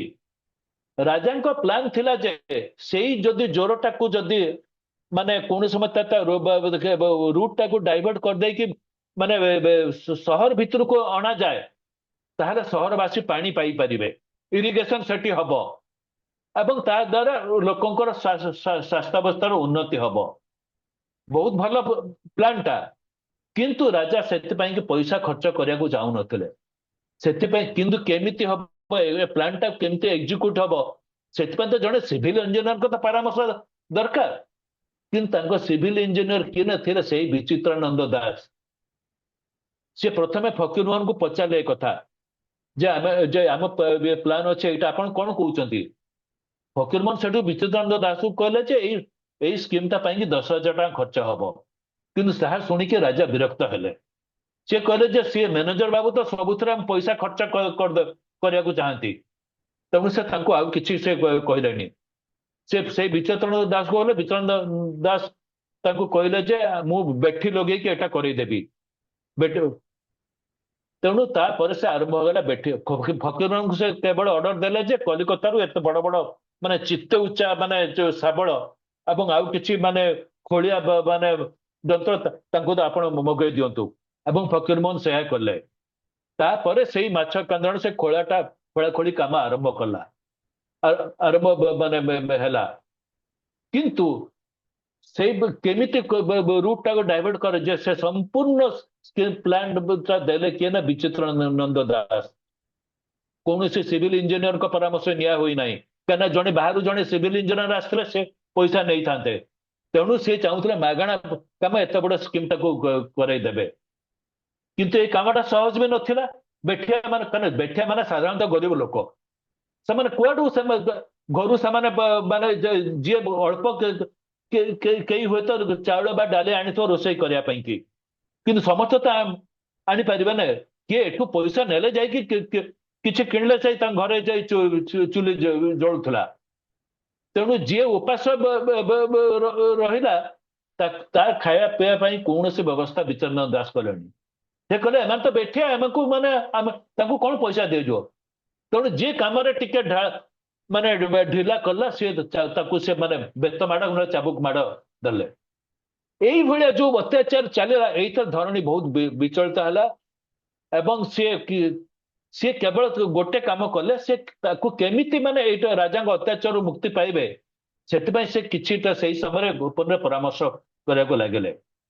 ତାପରେ ଠିକ ସେଇ ସମୟରେ ତାଙ୍କର ସେଇ ଯୋଉ ବାଉଣ୍ଡରୀ ମାନେ ଫକୀରମୋହନ ସହିତ ଯାଇକି ତ ସେଟଲ କରି ଆସିଲେ କୋଉଟା ମାନେ କେଉଁଝର ହବ ଏବଂ କୋଉଟା ମାନେ ସିଂଭୂମର ହବ। ତାପରେ କେବଳ ସେ ଅନ୍ ଦି ସ୍ପଟ ସର୍ଭେ କରିକି ସେଟାକୁ ଯାହାକୁ କହନ୍ତି ମାନେ କଣ ଡିମାର୍କେସନ କରିବା କଥା, ରାଜା ତାଙ୍କୁ ସେଇ ଡିମାର୍କେସନ କରିବା ପାଇଁ ପଠେଇଲେ ସେଇ ସୀମାକୁ, ଯେ ତମେ ଯାହା ସାଙ୍ଗରେ କାହାକୁ ଦେଲେ ନା ବିଚିତ୍ରାନନ୍ଦ ଦାସଙ୍କୁ। ସେଇ ବିଚିତ୍ରାନନ୍ଦ ଦାସଙ୍କ ସହିତ ସେଇଠି ଯେତେବେଳେ ତାଙ୍କର ମାନେ ଯେତେବେଳେ ଗଲେ ସେ କରିବା ପାଇଁ କି, ସେଇଠି ହିଁ ତାଙ୍କର ମାନେ କଳିକଜା ଆରମ୍ଭ ହେଲା। କଣ ପାଇଁ କଳିକଜା ଆରମ୍ଭ ହେଲା କିଛି ଜଣା ନାହିଁ, କିନ୍ତୁ ବିଚିତ୍ରାନନ୍ଦ ଦାସ ଗୋଟେ ରିପୋର୍ଟ କଲେ ଯେ ଇଏ ଧରଣୀ ହଉଛି ମାନେ ଇନସବାର୍ଡିନେଟ, ତାଙ୍କ ଇନସବାର୍ଡିନେସନ ଏବଂ ୱେ ୱାର୍ଡ ଆଣ୍ଡ ଇନସବାର୍ଡିନେସନ ଏଇ ଦିଟା ୱାର୍ଡ ମାନେ ତାଙ୍କର ମାନେ ଫାଇଲରେ ରହିଛି। କିନ୍ତୁ କଣ ଇନସବାର୍ଡିନେସନ ହେଲା ସେଇଟାକୁ କେହି ମାନେ ଜାଣିନାହାନ୍ତି। ଏବେ ଯଦି ଆମେ ଭୂୟାଁ ଲୋକ ଗୀତି ଯୋଉ ଧରଣୀ ଗୀତିକାକୁ ଯଦି ଆମେ ଦେଖେଇବା, ସେଇଥିରେ ସେ ଲେଖିଛନ୍ତି କଣ ନା ବିଚିତ୍ରାନନ୍ଦ ଦାସ ଏଇ ଜମି ସର୍ଭେ କରିବା ପାଇଁ କୌଣସି ତାଙ୍କୁ ଚେନ୍ ଦେଇନଥିଲେ, କାରଣ ଚେନ୍ରେ ମାପିଥିଲେ ତାହା ନ୍ୟାୟ ହେଇଥାନ୍ତା ଆଙ୍କ ପଟେ। ସେ କହୁଥିଲେ ତମେ ପଦିକା ମାପ, ଯୋଉ ପଦିକାକୁ ଭୂୟାଁ ମାନେ ଅପୋଜ କରୁଥିଲେ ଇଏ କହିଲେ ତମେ ସେଇ ପଦିକାରେ ମାପ, କିନ୍ତୁ ଯୋଉଟା କି ଧରଣୀଧର ସେଟା ପଦିକା ଆକ୍ସେପ୍ଟ କରେନି। ରାଦର ତାଙ୍କ ନିଜ ପାଦ ମାପ ଉପରେ ତାଙ୍କର ବିଶ୍ୱାସ ଥିଲା। ସେ କହିଲେ ଯଦି ମତେ ଚେନ୍ ଦଉନ ମୁଁ ନିଜେ ପାଦରେ ମାପିଦେବି, ଏବଂ ସେ ସେୟା ବି କଲେ। ପାଦରେ ମାପିକି ସେ ତାଙ୍କ ରିପୋର୍ଟଟା ଦେଇଦେଲେ। ଏବଂ କିନ୍ତୁ ଠିକ ସେଇ ସମୟରେ ସେ ସେଇଠୁ ଶୁଣିବାକୁ ପାଇଲେ ଯେ ତାଙ୍କର ବଡ ଭାଇ ଯେ ଗୋପାଳ ନାୟକ ତାଙ୍କୁ ପୋଲିସ ମାନେ ବାନ୍ଧିକି ପିଟାପିଟି କରିଛି। ଏବଂ ତାଙ୍କ ଅଭିଯୋଗ କଣ ନା ସିଏ ବେଠିଆ ତାଙ୍କ ଗାଁରୁ ସେ ବେଠିଆ ଦେବାକୁ ମନା କଲା, କୁସୁମିତା ଗାଁ, ଏବଂ ଯୋଉଥିପାଇଁ କି ତାଙ୍କୁ ବନ୍ଦୀ କଲା, ତାଙ୍କୁ ଆରେଷ୍ଟ କଲା, ପିଟାପିଟି କରି ତାଙ୍କୁ ଆରେଷ୍ଟ କରିକି ତାଙ୍କୁ ନେଇକି ତାଙ୍କୁ ବେଡିଆ ବାନ୍ଧି ତାଙ୍କୁ ଜେଲରେ ପୁରେଇ ଦେଲେ। ଏଇଟା ଏଇ କାରଣ ଧରଣୀ ବହୁତ ରିଆକ୍ଟିଭ ହେଇଗଲେ। ସେ ଦେଖିଲେ ଯେ ରାଜାଙ୍କ ଆଉ ଶୁଣି ରାଜା ଏମିତି ବିଚିତ୍ରାନନ୍ଦ ଦାସଙ୍କ ହାତ ମୁଠାରେ ଏଇଭଳି ଅଛି ଯେ ତାଙ୍କୁ ଆଉ କୌଣସି ମଧ୍ୟ ପରାମର୍ଶ ଦେଇପାରିବେନି। ତେଣୁ ସେ ସିଧା ସେଇଠୁ ପଳେଇ ଗଲେ ଏଠିକି ମାନେ ସେଇ ମାନେ ସିଂଭୂମରେ ତାଙ୍କର ଯୋଉ ଭେଣେଇ ନରେନ୍ଦ୍ର ମହାପାତ୍ର ପାଖକୁ, ଏବଂ ସେଇଠୁ ଯାଇକି ସେ ଦେଖିଲେ ଯେ ବର୍ତ୍ତମାନ ଆମକୁ କଣ କିଛି ଗୋଟେ କରିବାକୁ ପଡିବ ରାଜାଙ୍କ ଅତ୍ୟାଚାର ମୁକ୍ତି ପାଇବା ପାଇଁ। ତେଣୁ ସେଇଠୁ ସେ ନରେନ୍ଦ୍ର ମହାପାତ୍ର ତାଙ୍କୁ କହିଲେ ଯେ ଆମେ ବେଟର ଆମେ ସୁପରିଟେଣ୍ଡେଣ୍ଟ ଅଫିସକୁ ଆମେ ଗୋଟେ ପିଟିସନ ଦବା, ଏବଂ ସେ ପିଟିସନ ମଧ୍ୟ ଦେଲେ। ସେ ପିଟିସନ ଗୁଡାଏ ଭୂୟାଁ ସାଇନ କଲେ। ସେ ପିଟିସନ ଗୁଡାଏ କଥା ଲେଖିଥିଲେ ଯେ ଆମକୁ କେମିତି ମାନେ ବେଠି ଖଟା ହଉଛି, କେମିତି ଆମ ଉପରେ ଅତ୍ୟାଚାର ହଉଛି। ସେ ପିଟିସନଟା ଦିଆଯାଇଥିଲା କେବେ ନା 23 ଜାନୁଆରୀ 1891ରେ, ଏବଂ ତାହା ମଧ୍ୟ ସେମାନେ ପାଇଲେ ସୁପରିଟେଣ୍ଡେଣ୍ଟ ଅଫିସ ତାପରେ ସେଇଟା ପାଇକି ରାଜାଙ୍କୁ ଦେଲେ ତା ଉତ୍ତର ଦେବା ପାଇଁ କି, ଏବଂ ରାଜା ଯୋଉ ଉତ୍ତର ଦେଲେ ତାହା ଥିଲା ସମ୍ପୂର୍ଣ୍ଣ ଭାବରେ ଇଭାସିଭ। ବରଂ ତାଙ୍କ ରିପ୍ଲାଇଟା ଥିଲା ଏଭାସିଭ, ବରଂ ସେ ପଠେଇଦେଲେ ଗୋଟେ ଅନୁମତି ମାଗିଲେ ସୁପରିଟେଣ୍ଡେଣ୍ଟ କୋଠୁ ଯେ ମତେ ଧରଣୀଧର ଏବଂ ନରେନ୍ଦ୍ର ମହାପାତ୍ର ଏମାନଙ୍କୁ ଆରେଷ୍ଟ, କାରଣ ଏମାନେ ମୋ ନାଁରେ ମେଳି କରୁଛନ୍ତି, ତେଣୁ ତାଙ୍କୁ ଆରେଷ୍ଟ କରିବା ପାଇଁ ମତେ ଅନୁମତି ଦିଅନ୍ତୁ। କିନ୍ତୁ ଯୋଉଟା କି ସେମାନେ ଦେଲେ ନାହିଁ। ଏଣେ ଏମାନେ ଅପେକ୍ଷା କରିଛନ୍ତି ଯେ ସେଠୁ କିଛି ମାନେ ପ୍ରତିକାର ହବ ବୋଲିକି, କିନ୍ତୁ ତାଙ୍କ ସୁପରିଟେଣ୍ଡେଣ୍ଟ ଅଫିସର ମଧ୍ୟ କୌଣସି ମାନେ ପ୍ରତିକାର ହେଲାନି କିମ୍ବା କୌଣସି ଉତ୍ତର ମଧ୍ୟ ହେଲା ନାହିଁ, ଯଦିଓ ସେମାନେ ତାକୁ ଏକ୍ସାମିନ କରୁଥିଲେ। ତେଣୁ ଧରଣୀ ଦେଖିଲେ ଯେ ସରକାରଙ୍କଠୁ କୌଣସି ନ୍ୟାୟ ମିଳିବନି। ତେଣୁ ସେ ବିଦ୍ରୋହ ଆରମ୍ଭ କରିଦେଲେ, ଯାଇକି ସବୁ ଭୂୟାଁ ମାନଙ୍କୁ ଏକାଠି କରିକି ଲୁଟତରାଜ କଲେ ତାଙ୍କ ଖଜାନା ଖାନା ଏବଂ ଅସ୍ତ୍ରଖାନା ମଧ୍ୟ। ତାପରେ ତାଙ୍କ ଭାଇଙ୍କ ସହିତ ଆଉ ଯୋଉମାନେ ବନ୍ଦୀ ହେଇକି ଥିଲେ ତାଙ୍କୁ ମଧ୍ୟ ଜେଲଖାନା ଭାଙ୍ଗି ସେଠୁ ମୁକ୍ତି କରିଦେଲେ। ତେଣୁ ଯେତେବେଳେ ବିଦ୍ରୋହ ଯେତେବେଳେ ପ୍ରବଳ ରୂପ ଧାରଣ କଲା, ସେତେବେଳେ ରାଜା ଦେଖିଲେ ଯେ ପରିସ୍ଥିତି ଅସମ୍ଭାଳ ହେଲାଣି, ଏବଂ ତାପରେ ସେ ଯାଇକି ଫକୀର ମୋହନକୁ ଗଡ ଛାଡିକି ପଳେଇଲେ। ଏବଂ ଆପଣ ମାନେ ମଧ୍ୟ ତାପରେ ସବୁ ଘଟଣା ବଳକ ଜାଣିଥିବେ କଣ ହେଲା। ସୁପରିଟେଣ୍ଡେଣ୍ଟ ମଧ୍ୟ ତାଙ୍କ ଉପରେ ଯେ ଟଏନ ବି ସିଏ ମଧ୍ୟ ପ୍ରଥମେ ବିରକ୍ତ ହେଲେ ରାଜାଙ୍କ ଉପରେ ଯେ ତମ ପାଇଁ କି ଏଗୁଡା ସବୁ ହଉଛି ବୋଲିକି। ତ ଯାହା ହଉ, କିନ୍ତୁ ତଥାପି ସେ ରାଜି ହେଲେ ସୈନ୍ୟ ପଠେଇବା ପାଇଁ। ଏବଂ ତାପରେ ତ ଫକୀର ମୋହନ ସେନାପତି ନିଜେ ଯେତେବେଳେ ରାଜାଙ୍କ ସହିତ ଗଲେ, ଯେତେବେଳେ ପାଇକ ସଂଗ୍ରହ କରିକି ଦୁର୍ଗ ଆଡକୁ, ସେତେବେଳେ କିନ୍ତୁ ସିଏ କିନ୍ତୁ ଜାଣିନଥିଲେ ଯେ ପରିସ୍ଥିତି ଆହୁରି ମାନେ ବିସ୍ମରକ ଅବସ୍ଥା। ତେଣୁ ସେ ରାଜା ସେତେବେଳେ ଡରିକି କିନ୍ତୁ ଫେରି ଆସିଲେ। ସେ ଆନନ୍ଦପୁର ସେ ଯେତେବେଳେ ଶୁଣିଲେ ଯେ ଦୁର୍ଗ ଉପରେ ଆକ୍ରମଣ ହେଇଥିଲା ଗତ ରାତିରେ, ସେ ଫେରି ଆସିଲେ, କିନ୍ତୁ ଫକୀରମୋହନ ଧରା ପଡିଲେ। ଧରା ପଡିଲେ ଏବଂ ତାପରେ କଣ ହେଲା ଆପଣ ମାନେ ଜାଣିଛନ୍ତି। ସେ ସେଠୁ ଗୋଟେ ଯୋଉ ଚିଠି ଲେଖିଲେ, ଅବଶ୍ୟ ସେ ଚିଠିର କୌଣସି ମାନେ ଗୁରୁତ୍ୱପୂର୍ଣ୍ଣ ଭୂମିକା ନଥିଲା। ଚିଠି ନ ଲେଖିଥିଲେ ମଧ୍ୟ ବିଦ୍ରୋହଟା ଦମନ ହେଇଥାନ୍ତା, ସେ ବ୍ୟବସ୍ଥା ପୂର୍ବରୁ ହେଇସାରିଥିଲା। କିନ୍ତୁ ଆତ୍ମଚରିତ୍ରରେ ଯୋଉ ଚିଠିଟା ଯେମିତି ଭାବରେ ଲେଖା ଅଛି, ଚିଠିଟା ପ୍ରକୃତରେ ସେଇଆ ନୁହେଁ। ସେ ଚିଠିର ପ୍ରକୃତରେ ଭର୍ସନଟା କଣ ଥିଲା, ତାହା 1893 ମସିହା ସମ୍ବଲପୁର ହିତଶ୍ରେଣୀରେ ପ୍ରକାଶ ପାଇଛି। ସେଇ ଚିଠିରେ ସେ ଲେଖିଛନ୍ତି ଯେ ପ୍ରଥମେ ଗୋଟେ ଚିଠି ଦେଇଥିଲେ ପାନ ଗୁଆ ଉପରେ, କିନ୍ତୁ ସେଇ ଚିଠିଟା ଭୋଳାନାଥ ଦେ ପାଇପାରିନଥିଲେ। ତାପରେ ସେ ଦେଲେ ଆଖୁବାଡି ଉପରେ ଆଉ ଗୋଟେ ଦେଲେ, ଯୋଉଟା କି ରାଜା ଧରଣୀଧର ତାକୁ ମାନେ ଛାଡ ବୋଲି ଦସ୍ତଖତ କରିଥିଲେ। ଏବଂ ସେ ଛାଡ ବୋଲି ଦସ୍ତଖତ କଲା ପରେ ଯାଇକି ସେ ଚିଠିଟା ମଧ୍ୟ ରାଜା ପାଇଲେ ଏବଂ ତାପରେ କାର୍ଯ୍ୟାନୁଷ୍ଠାନ ମଧ୍ୟ ଆଉ ଟିକେ ତ୍ୱରାନ୍ୱିତ ହୋଇଥିଲା। କାରଣ ଯୋଉଟା କଥାଟା ସେଥିରେ ଲେଖାଥିଲା ଯେ ଯୋଉ ଉତ୍ତର ପଟୁ ଯୋଉ ତେଣ୍ଡାଲ ଦେଇକି ଆଖୁବାଡିକୁ ପାଣି ମଡେଇବ, ନହେଲେ ଆଖୁବାଡି ନଷ୍ଟ ହେଇଯିବ। ଏଇ ସଂକେତଟା ରାଜା ବୁଝିପାରିଲେ ଏବଂ ତେଣୁ ସେ ଆଉ ଟିକେ ଏକ୍ସପିଡାଇଟ୍ କରେଇଦେଲେ ସୁପରିଟେଣ୍ଡେଣ୍ଟ କହି, ଏବଂ ଉଭୟ ପଟରୁ ଏପଟେ ଚାଇଁବସା ଏବଂ ସେପଟୁ ବାଲେଶ୍ୱର ପଟରୁ ସୈନ୍ୟ ଯାଇକି ଧରା ବୋଲେ।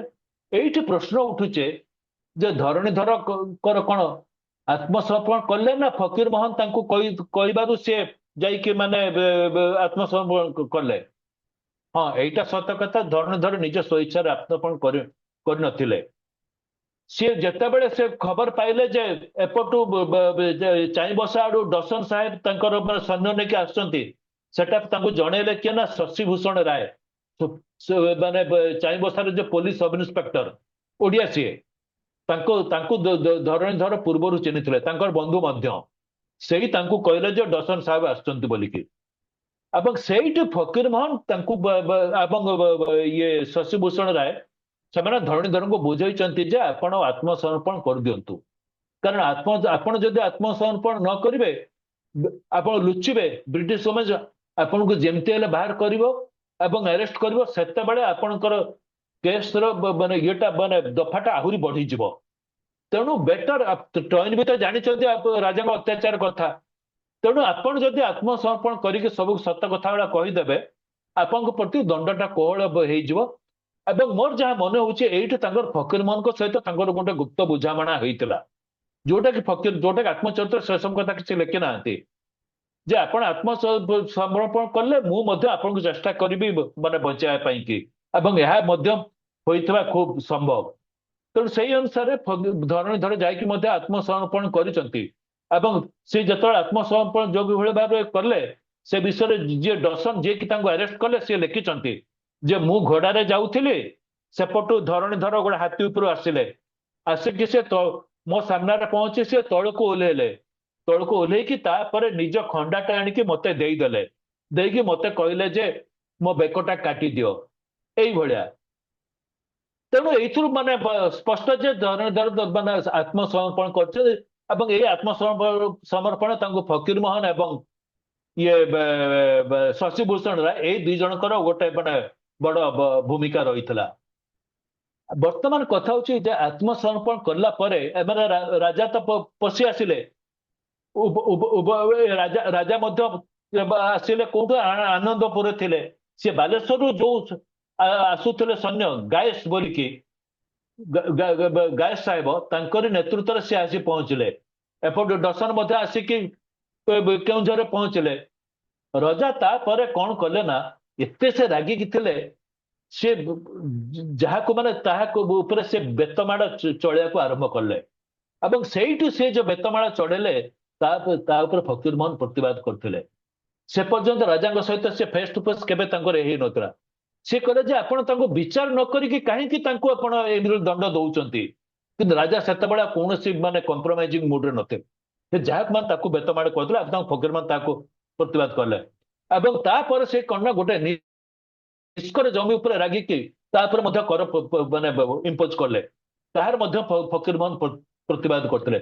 ତେଣୁ ଏଇ ଯୋଉ ପ୍ରତିବାଦ କଲେ, ସେଇଠୁ ହିଁ ତାଙ୍କ ସହିତ ତାଙ୍କୁ ଅନ୍ୟମାନେ ଅମଲା ମାନେ ଶିଖେଇ ଦେଲେ କଣ ନା, ଯେ ଇଏ ଦେବାନ ଆମ ପକ୍ଷରେ ନୁହନ୍ତି, ଇଏ ହଉଛନ୍ତି ସବୁବେଳେ ପ୍ରଜାମାନଙ୍କ ପକ୍ଷରେ, ସେ ରାଜାଙ୍କର ହିତ କେବେ ଚାହୁଁନାହାନ୍ତି। ଏବଂ ସେଇ କଥାଟା ଧନୁର୍ଜୟ ନାରାୟଣ ଭଞ୍ଜ ମୁଣ୍ଡକୁ ପଶିଗଲା। କିନ୍ତୁ ତାପରେ ଯେତେବେଳେ ଜର୍ଜ ଟାଇନ ବି ସୁପରିଟେଣ୍ଡେଣ୍ଟ ତାପରେ ସେ ଆସିଲେ, ସିଏ କିନ୍ତୁ ଦେଖିଲେ ଯେ ପରିସ୍ଥିତି ବଡ ମାନେ ଏଠି ବିସ୍ମରକ ଅବସ୍ଥା, ରଜାଙ୍କୁ କେହି ମାନେ ଚାହୁଁନାହାନ୍ତି। ଏବଂ ସେତେବେଳକୁ ରଜା ଯୋଉ ମାନେ ଅବୈଧ ଥିଲେ ବୋଲିକି ଭୂୟା ମାନେ ଅପୋଜ କରୁଥିଲେ, ସେଇ ଇସ୍ୟୁଟା ପୁଣି ଉଜ୍ଜୀବିତ ହେଇଯାଇଥିଲା ଯେ ନା ଏଇଭଳି ରଜାଙ୍କୁ ଆମେ ଚାହୁଁନୁ। ତେଣୁ ଟଏନ ବି ଭାବିଲେ ଯେ ସେ ଫକୀରମୋହନଙ୍କ ସହିତ ପରାମର୍ଶ କଲେ ଯେ ରାଜା ବର୍ତ୍ତମାନ ଏଠି ରହିବାଟା ଠିକ ହବନି, ତାଙ୍କୁ ଅପସାରଣ କରିବାକୁ ପଡିବ ଏବଂ ତାର ମ୍ୟାନେଜମେଣ୍ଟଟାକୁ ସେ ଦେଲେ କାହାକୁ ନା ଏଚପି ୱାଲି ଯିଏକି ବାମନଘାଟରେ ଥିଲେ, ତାଙ୍କୁ ଆଣି ଡାଇରେକ୍ଟ ମ୍ୟାନେଜମେଣ୍ଟଟାକୁ ଦେଇଦେଲେ ଇଏ କେଉଁଝର ରାଜ୍ୟରେ। ସିଏ ମ୍ୟାନେଜର ହେଲେ ଏବଂ ଫକୀରମୋହନଙ୍କୁ କହିଲେ ଯେ ଆପଣ ରୁହନ୍ତୁ ଆସିଷ୍ଟାଣ୍ଟ ମ୍ୟାନେଜର କରିକି। ତାପରେ ସିଏ ତ ଧରଣୀଧରଙ୍କୁ ତ ତାପରେ ଫକୀରମୋହନ ଯୋଉ ସାକ୍ଷୀ ଦେଲେ, ଏଇଠି ଗୋଟେ ଇଣ୍ଟରେଷ୍ଟିଂ କଥା ଆପଣ ଦେଖନ୍ତୁ ଯେ ସିଏ ଯେତେବେଳେ ଆଙ୍କୁ ଯୋଉ ମାନେ ଧରଣୀଧରଙ୍କୁ ଯୋଉ ଦଣ୍ଡ ହେଲା, ତାଙ୍କ ନାଁରେ ଚାର୍ଜ କିନ୍ତୁ ବହୁତ ସାଂଘାତିକ ଥିଲା। ସାଂଘାତିକ ଥିଲା କଣ ନା ଯେ ବ୍ରିଟିଶ ଗଭର୍ଣ୍ଣମେଣ୍ଟର ଜଣେ ମିତ୍ର ରାଜ୍ୟ ବିରୁଦ୍ଧରେ ସେ ଯୁଦ୍ଧ କରୁଥିଲେ, ଅର୍ଥାତ୍ ତାଙ୍କ ନାଁରେ ଗୋଟେ ରାଜଦ୍ରୋହ ମାନେ ମାମଲା ଚାଲିଲା ଏବଂ ସେ ନିଜେ ରାଜା ହେବାକୁ ଚେଷ୍ଟା କରିଛନ୍ତି, ତାହା ମଧ୍ୟ ହେଇଛି। ସେ ମଧ୍ୟ ଦସ୍ତଖତ ମଧ୍ୟ ସେମିତି କରିଛନ୍ତି, ନିଜେ ମାନେ ରାଜା ହେଇକି ରାଜା ତ ନାହାନ୍ତି, ତେଣୁ ବର୍ତ୍ତମାନ ମୁଁ ରାଜା। ତେଣୁ ଏଇ ଯୋଉ ଗୋଟେ ୟୁସୁରପର ଯାହାକୁ କହନ୍ତି, ସେଇଭଳିଆ ଚାର୍ଜ ତାଙ୍କ ନାଁରେ ଲାଗିଥିଲା ଜବରଦସ୍ତି ସେ ନିଜେ ରାଜା ହେବେ ବୋଲିକି। ତେଣୁ ଏଇ ନର୍ମାଲି ଏଇଭଳି କେସରେ ତାଙ୍କୁ ଦୀପାନ୍ତର ହେଇଯିବା କଥା। ସେତେବେଳେ ରାଜଦ୍ରୋହ ଅପରାଧ ଆସିଲା ମାତ୍ର ତାଙ୍କୁ ଦୀପାନ୍ତର କରାଯାଉଥିଲା, କିନ୍ତୁ ଫକୀରମୋହନ ତାଙ୍କୁ ଗୋଟେ କହିଦେଲେ ସେଇଠି ଯେ ଧରଣୀର ବାତୁଳତା ପାଇଁ କି ଏଟା ହେଲା, ଏସବୁ ହେଲା, ଯୋଉଥିପାଇଁ ତାପରେ ଟଏନ ବି ବିରକ୍ତ ହେଇଥିଲେ। ବାତୁଳତା ମାନେ ପାଗଳାମୀ। ତେଣୁ ସିଏ ଯେହେତୁ ନିଜେ ଗୋଟେ ମାନେ ପ୍ରଧାନ କର୍ମଚାରୀ, ତାଙ୍କ ସାକ୍ଷୀଟା ମଧ୍ୟ ମହତ୍ୱପୂର୍ଣ୍ଣ ଭୂମିକା। ତେଣୁ ଏଇଥିରୁ ସେ ଯଦି ଧରଣୀକୁ ସେ ପାଗଳ ବୋଲିକି ସେ କହିଦେଲେ, ତା ଦ୍ୱାରା ହେଲା କଣ, ତାଙ୍କୁ ଯୋଉ ଚାର୍ଜଟା ଥିଲା ସେଟା ବହୁତ କମି ଆସିଲା। ଅବଶ୍ୟ ଟଏନ ବି ଚାହୁଁନଥିଲେ ଯେ ଧରଣୀଧର ମାନେ ପନିଶମେଣ୍ଟ ଦେବା ପାଇଁ କି, କିନ୍ତୁ ସିଏ ଚାହୁଁଥିଲେ ଯେ ଏଥିରେ ରାଜା ଯେମିତି ମାନେ ଏମିତି ଭାବରେ ସେ ଅର୍ଜିଟା ଦେବା ପାଇଁ କି କୋର୍ଟକୁ ବା ସାକ୍ଷୀଟା ଏମିତି ଭାବରେ ଦେବେ ଯେମିତି ରାଜାଙ୍କ ବିରୁଦ୍ଧରେ ମଧ୍ୟ ଯିବ। କିନ୍ତୁ ଫକୀରମୋହନ ଏଇଠି ରାଜାଙ୍କ ବିରୁଦ୍ଧରେ କିଛି ମଧ୍ୟ କହିଲେନି, କାରଣ ସିଏ ଭାବିଲେ ଯେ କାରଣ ସିଏ ମଧ୍ୟ ଏଟା ବି ତ ସେନ୍ସିବଲ ଥିଲେ ଯେ ରାଜା ଯଦି ଚାଲିଯାଆନ୍ତି ତାହେଲେ କେଉଁଝର ରାଜ୍ୟ ଖାସ ହେଇଯିବ। ଖାସ ହେଇଗଲେ ଲାଭଟା କଣ ହବ? ସେତେବେଳେ ଫକୀରମୋହନଙ୍କ ଏବଂ କେବଳ ଫକୀରମୋହନ ନୁହନ୍ତି, ଇଭିନ୍ ମଧୁସୂଦନ ଦାସ ଏବଂ ଗୌରୀଶଙ୍କର ରାୟ ମଧ୍ୟ ସେତେବେଳେ ସେମାନେ ବି କହୁଥିଲେ ଯେ ବ୍ରିଟିଶ ସିଷ୍ଟମ ଅଫ ଆଡମିନିଷ୍ଟ୍ରେସନଟା ଆଦୌ ଭଲ ନୁହେଁ, କୌଣସି ଦୃଷ୍ଟିରୁ ମାନେ ରାଜ୍ୟ ଇଏରୁ ଭଲ ନୁହେଁ। ତେଣୁ ତାଙ୍କର କଥା ଥିଲା ଆମେ ରାଜାଙ୍କୁ ରଖିବା, ତାଙ୍କୁ ଆମେ ଏଜୁକେଟ କରିବା, ତାଙ୍କୁ ପରାମର୍ଶ ଦେବା, ସିଏ ବରଂ ଭଲ, ବେଟର ଅଲ୍ଟରନେଟିଭ। କିନ୍ତୁ ବ୍ରିଟିଶ ଶାସନ ଯଦି ଡାଇରେକ୍ଟ ମ୍ୟାନେଜମେଣ୍ଟ ଯଦି ଆସିଗଲା, ସେଠି ମାନେ ଅବସ୍ଥା ବହୁତ ଖରାପ ହେଇଯିବ। ଏହା ଫକୀରମୋହନ ମଧ୍ୟ ଏହା ବିଶ୍ୱାସ କରୁଥିଲେ। ଏବଂ ତା ଛଡା ତାଙ୍କ ଭିତରେ ଆଉ ଗୋଟେ ଯୋଉଟା ଥିଲା ଯେ ଯୋଉଟା କି ନିମକ ସଚ୍ଚା, ଯୋଉଟା ଯେହେତୁ ମୁଁ ରାଜାଙ୍କ ଋଣ ଖାଇଛି, ତେଣୁ ରାଜାଙ୍କୁ ମୁଁ କିଛି ମାନେ କ୍ଷତି ନ ହଉ, କିନ୍ତୁ at the same time Dharanidhar ମଧ୍ୟ ଯେମିତି କୌଣସି ମାନେ କ୍ଷତି ନ ହଉ। ତେଣୁ ଏଇଭଳି ଭୂମିକା ଦେଖିକି ସେ ରାଜାଙ୍କୁ ମଧ୍ୟ ବଞ୍ଚେଇ ଦେଲେ, ଏଣେ ଧରଣୀଧରଙ୍କୁ ମଧ୍ୟ ସିଏ ବଞ୍ଚେଇଥିଲେ ଏଇଭଳି ଗୋଟେ ମାନେ ସାକ୍ଷୀ ଦେଇକି। କିନ୍ତୁ ରାଜା ତାଙ୍କ ପ୍ରତି ମାନେ ଭୀଷଣ କ୍ଷୁବ୍ଧ ହେଲେ ଏଇଥିରେ, କାରଣ ସିଏ ଚାହୁଁଥିଲେ ଯଦି ଧରଣୀଧର ଦୀପାନ୍ତର ହେଇଯାଏ ତାହେଲେ ତାଙ୍କ ପ୍ରତି କଣ୍ଟା ଯିବ। କିନ୍ତୁ ସିଏ ଯେହେତୁ ହେଲେ ନାହିଁ, ତେଣୁ ରାଜା ସନ୍ଦେହ କଲେ ଯେ ଇଏ ତାମାନେ ଭିତରିଆ ମାନେ ଭୂୟାଁ ମାନଙ୍କ ସହିତ ଅଛନ୍ତି ବୋଲିକି। ତ ଯାହା ହଉ ମାନେ ଟଏନ ବିଙ୍କ ଅର୍ଡରରେ ଇଏ ରାଜା ଗଲେ କଟକ ଏବଂ କିଲ୍ଲାର ଚାର୍ଜ ନେଲେ କିଏ ନା ୱାଇଲି ସାହେବ, ସିଏ ରହିଲେ କେଉଁଝରରେ। ବର୍ତ୍ତମାନ ୱାଇଲି ସାହେବ ଯେତେବେଳେ କେଉଁଝରରେ ଚାର୍ଜ ନେଲେ ଏବଂ ଫକୀରମୋହନ ରହିଲେ ଏଠି ଆସିଷ୍ଟାଣ୍ଟ ମ୍ୟାନେଜର, ସେତିକିବେଳେ ବିଦ୍ରୋହଟା ପୁରାପୁରି ମାନେ ଥଣ୍ଡା ପଡିଗଲା, କିଛି ହେଲାଣି। ଏବଂ ୱାଇଲି ସାହେବ କଣ କଲେ ନା ତାଙ୍କ ରାଜାଙ୍କର ଯେତେ ସବୁ ବହୁତ ନିଷ୍ଠୁର କର ସବୁ ଯାହା ସବୁ ଥିଲେ ତାକୁ ସବୁ ସେ ଉଚ୍ଛେଦ କରିଦେଲେ। ତା ଛଡା ରାଜାଙ୍କ ଯୋଉମାନେ ପାଖ ଲୋକ ଅମଲା, ଯୋଉମାନେ ସବୁ ଦୁର୍ନୀତିଗ୍ରସ୍ତ ଥିଲେ, ତାଙ୍କୁ ମଧ୍ୟ ସେ ହଟେଇ ଦେଲେ, ଚାକିରିରୁ ବାହାର କରିଦେଲେ। ସେଥିରୁ ଜଣେ ହଉଛନ୍ତି କିଏ ନା ବ୍ରଜ କିଶୋର ମହାପାତ୍ର, ଯେ ଏଠି ମାନେ ଆନନ୍ଦପୁରରେ ଯିଏ ଥିଲେ ଆସିଷ୍ଟାଣ୍ଟ ମ୍ୟାନେଜର ଫକୀରମୋହନଙ୍କ ସହିତ। ସେଇ ବ୍ରଜ କିଶୋର ମହାପାତ୍ରଙ୍କୁ ଗୋଟେ ଦୁର୍ନୀତି ଅଭିଯୋଗରେ ତାଙ୍କୁ ଚାକିରିରୁ ଡିସମିସ୍ କରିଲେ। କିନ୍ତୁ ତାଙ୍କୁ ଯେତେବେଳେ ଚାକିରିରୁ ଡିସମିସ୍ କଲେ, ରାଜା କଟକରେ ଥାଇକି ଭୀଷଣ କ୍ଷୁବ୍ଧ ହେଲେ ସେ ଭାବିଲେ ଯେ ଏଥିରେ ଫକୀରମୋହନ ସେନାପତିଙ୍କର କୌଣସି ଭୂମିକା ରହିଛି ଏବଂ ସିଏ ଏହା ମଧ୍ୟ ସନ୍ଦେହ କଲେ ଯେ ମୋ ଲୋକଙ୍କୁ ହଟେଇକି ଫକୀରମୋହନ ଚାହୁଁଛି ନିଜେ ରାଜ୍ୟଟାକୁ ମାନେ କର୍ତ୍ତୃତ୍ୱ ମାନେ ନେବା ପାଇଁ କି। ତେଣୁ ସିଏ କଣ କଲେ ନା କିଛି ଲୋକଙ୍କୁ ନିଜେ ଏକାଠି କଲେ ତାଙ୍କ ଲୋକକୁ ଯୋଉମାନେ, ଏବଂ ସେମାନେ କହିଲେ ଯେ ତମେ ଫକୀରମୋହନଙ୍କ ନାଁରେ ଗୋଟେ ପିଟିସନ କରାଅ ଯେ ସିଏ ଆମ ଉପରେ ଜୁଲୁମ କରୁଛି ବୋଲିକି। ଏବଂ ସେମାନେ ବି ସେୟା ବି କଲେ, ଗୋଟେ ଗୋଟେ ଆପ୍ଲିକେସନ ବି ଦେଲେ ସେ, ଏବଂ ସେଇ ଆପ୍ଲିକେସନ ଟାକୁ ଡ୍ରାଫ୍ଟିଂ କରିବାରେ ମୁଖ୍ୟ ଭୂମିକା ନେଇଥିଲେ ବିହାରୀ ପଟ୍ଟନାୟକ ବୋଲିକି ଜଣେ ଆନନ୍ଦପୁର ଜଣେ ଅମଲା। ଏବଂ ସେଇଥିରେ ସେମାନେ ଫକୀରମୋହନକୁ ନାଁରେ ଅନ୍ୟାୟରେ ଆମ ଉପରେ କର ଆଦାୟ କରାଯାଉଛି ବୋଲି ଗୋଟେ ପିଟିସନ ଟା ଦିଆଗଲା। ଯେତେବେଳେ ଟଇନବିଙ୍କ ପାଖରେ ଏଟା ପହଞ୍ଚିଲା, ଟଇନ ବି ସେଇ ପିଟିସନ ଟାକୁ ଦେଲେ ୱାଇଲିଙ୍କ କୁ ଯେ ଏଟା ତମେ ଇନକ୍ୱାରି କର କଣ। ୱାଇଲି ତାପରେ ସେଇଟାକୁ ଯେତେବେଳେ ଇନକ୍ୱାରି କଲେ ସେ ଦେଖିଲେ ସେଇ ପିଟିସନରେ ଯୋଉମାନଙ୍କ ସବୁ ନାଁ ଲେଖା ହେଇଛି ସେମାନେ ସମସ୍ତେ ହଉଛନ୍ତି ରାଜାଙ୍କ ପାଖ ଲୋକ, ଏବଂ ସେମାନେ ନିଷ୍କର ଜମି ସମସ୍ତେ ଭୋଗ କରୁଛନ୍ତି। ତେଣୁ ଯୋଉମାନେ ନିଷ୍କର ଜମି ଭୋଗ କରୁଛନ୍ତି ସେଠି ତାଙ୍କୁ ପ୍ରତି କର ବସିବ କେମିତି, କୌଣସି ରେକର୍ଡ ନାହିଁ କେବେ କର ବସିବାର। ତେଣୁ ୱାଇଲି ସେଟାକୁ ସମ୍ପୂର୍ଣ୍ଣ ମାନେ ତାକୁ ମାନେ ଏଟା ଫେକ୍ ରିପୋର୍ଟ କହିକି ସେ ଫେକ୍ ବୋଲି କହିକି ରିପୋର୍ଟ ଦେଲେ, ଏବଂ ସେ କହିଲେ ଯେ ଏଟା ଫକୀରମୋହନକୁ ବଦନାମ କରିବାର ଗୋଟେ ବଡ ଷଡଯନ୍ତ୍ର। କିନ୍ତୁ ଅବସ୍ଥା ଚକ୍ର ଏଇଭଳି ହେଲା, ଯେତେବେଳେ ଏଇ ମାମଲାଟା ପହଞ୍ଚିଲା ଲେଫ୍ଟନାଣ୍ଟ ଗଭର୍ଣ୍ଣରଙ୍କ ପାଖରେ, ଲେଫ୍ଟନାଣ୍ଟ ଗଭର୍ଣ୍ଣର ବେଙ୍ଗଲରେ ଥିଲେ ଏଲିଅଟ। ଆପଣମାନେ ଯୋଉମାନେ ସୁରେନ୍ଦ୍ର ମହାନ୍ତିଙ୍କର ଶତାବ୍ଦୀର ସୂର୍ଯ୍ୟଟା ପଢିଥିବେ, ସେଇଥିରେ ଏଇ କଥାଟା ମାନେ ଲେଖିଛେ ଯେ ମଧୁସୂଦନ ଦାସ ଯିଏକି ମାନେ କେଉଁଝର ପକ୍ଷର ଓକିଲ, ସେ ଯାଇ କେମିତି ଲେଫ୍ଟନାଣ୍ଟ ଗଭର୍ଣ୍ଣରକୁ ମାନେ ଯାଇକି କନଭିନ୍ସ କରେଇଲେ ଯେ ଅବଶ୍ୟ ସେଟା ସୁରେନ୍ଦ୍ର ମହାନ୍ତିଙ୍କର କିଛିଟା ମାନେ ପରିକଳ୍ପନା। ପ୍ରକୃତ କଥା ହେଲା ଲେଫ୍ଟନାଣ୍ଟ ଗଭର୍ଣ୍ଣର ଏଲିଅଟ ସିଏ ନିଜେ କହିଲେ ଯେ କେଉଁଝର ରାଜା ଏଟା ସତ କଥା ଅତ୍ୟାଚାରୀ, କିନ୍ତୁ ତା ସହିତ ତା ଅତ୍ୟାଚାରକୁ ଯଦି ଆମେ ଅନ୍ୟମାନେ ରାଜା ମାନଙ୍କୁ ଦେଖିବା ସେ ତୁଳନାରେ ଏଟା ସେମିତି କିଛି ଗୋଟେ ଖୁବ ବେଶୀ ନୁହେଁ। ଅସଲ କଥା ହଉଛି ବ୍ରିଟିଶ ଗଭର୍ଣ୍ଣମେଣ୍ଟ ସେତେବେଳେ କୌଣସି ରାଜାକୁ ମାନେ ହଟାଇବାକୁ ଚାହୁଁନଥିଲେ, ଯେପର୍ଯ୍ୟନ୍ତ ସେ ଦେଖୁଥିଲେ ଯେ ଆମର ଖଜଣାଟା ଠିକ ଭାବରେ ଆସୁଛେ, ଆମକୁ ସେ ଆମ ପ୍ରତି ଲୟାଲ ଅଛି, ତେଣୁ ସେ ତା ଉପରେ ହସ୍ତକ୍ଷେପ କରୁନଥିଲେ। ଏବଂ ଏଠି ମଧ୍ୟ ସେୟା ହେଲା।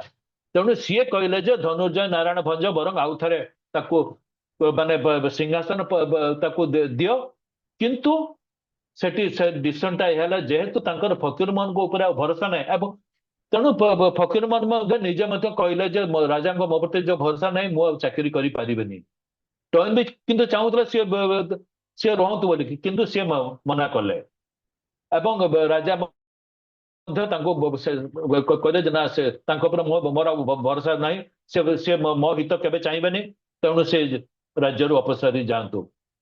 ତେଣୁ ଏଇଭଳି ଭାବରେ ଯେତେବେଳେ ସେ ଡିସିସନ ହେଲା ଯେ ନା ଆମେ ଧନୁର୍ଜୟ ନାରାୟଣ ଭଞ୍ଜକୁ ପୁଣି ଗଦିନୂଷଣ କରିବା, କିନ୍ତୁ ତାଙ୍କ ପଛରେ ଆଉ ଜଣେ ଦେବାନ ଦେବା। ସେ ଦେବାନ କିଏ ନା ସେ ହଉଛନ୍ତି ରାୟ ନନ୍ଦକିଶୋର ଦାସ। ତେଣୁ ସେ ନନ୍ଦକିଶୋର ଦାସକୁ ପଠେଇଲେ, ଏବଂ ତାଙ୍କ ସହିତ ମଧୁସୂଦନ ଦାସ ମଧ୍ୟ ଯେହେତୁ ସେ ଓକିଲ ସିଏ ମଧ୍ୟ ଆସିଲେ।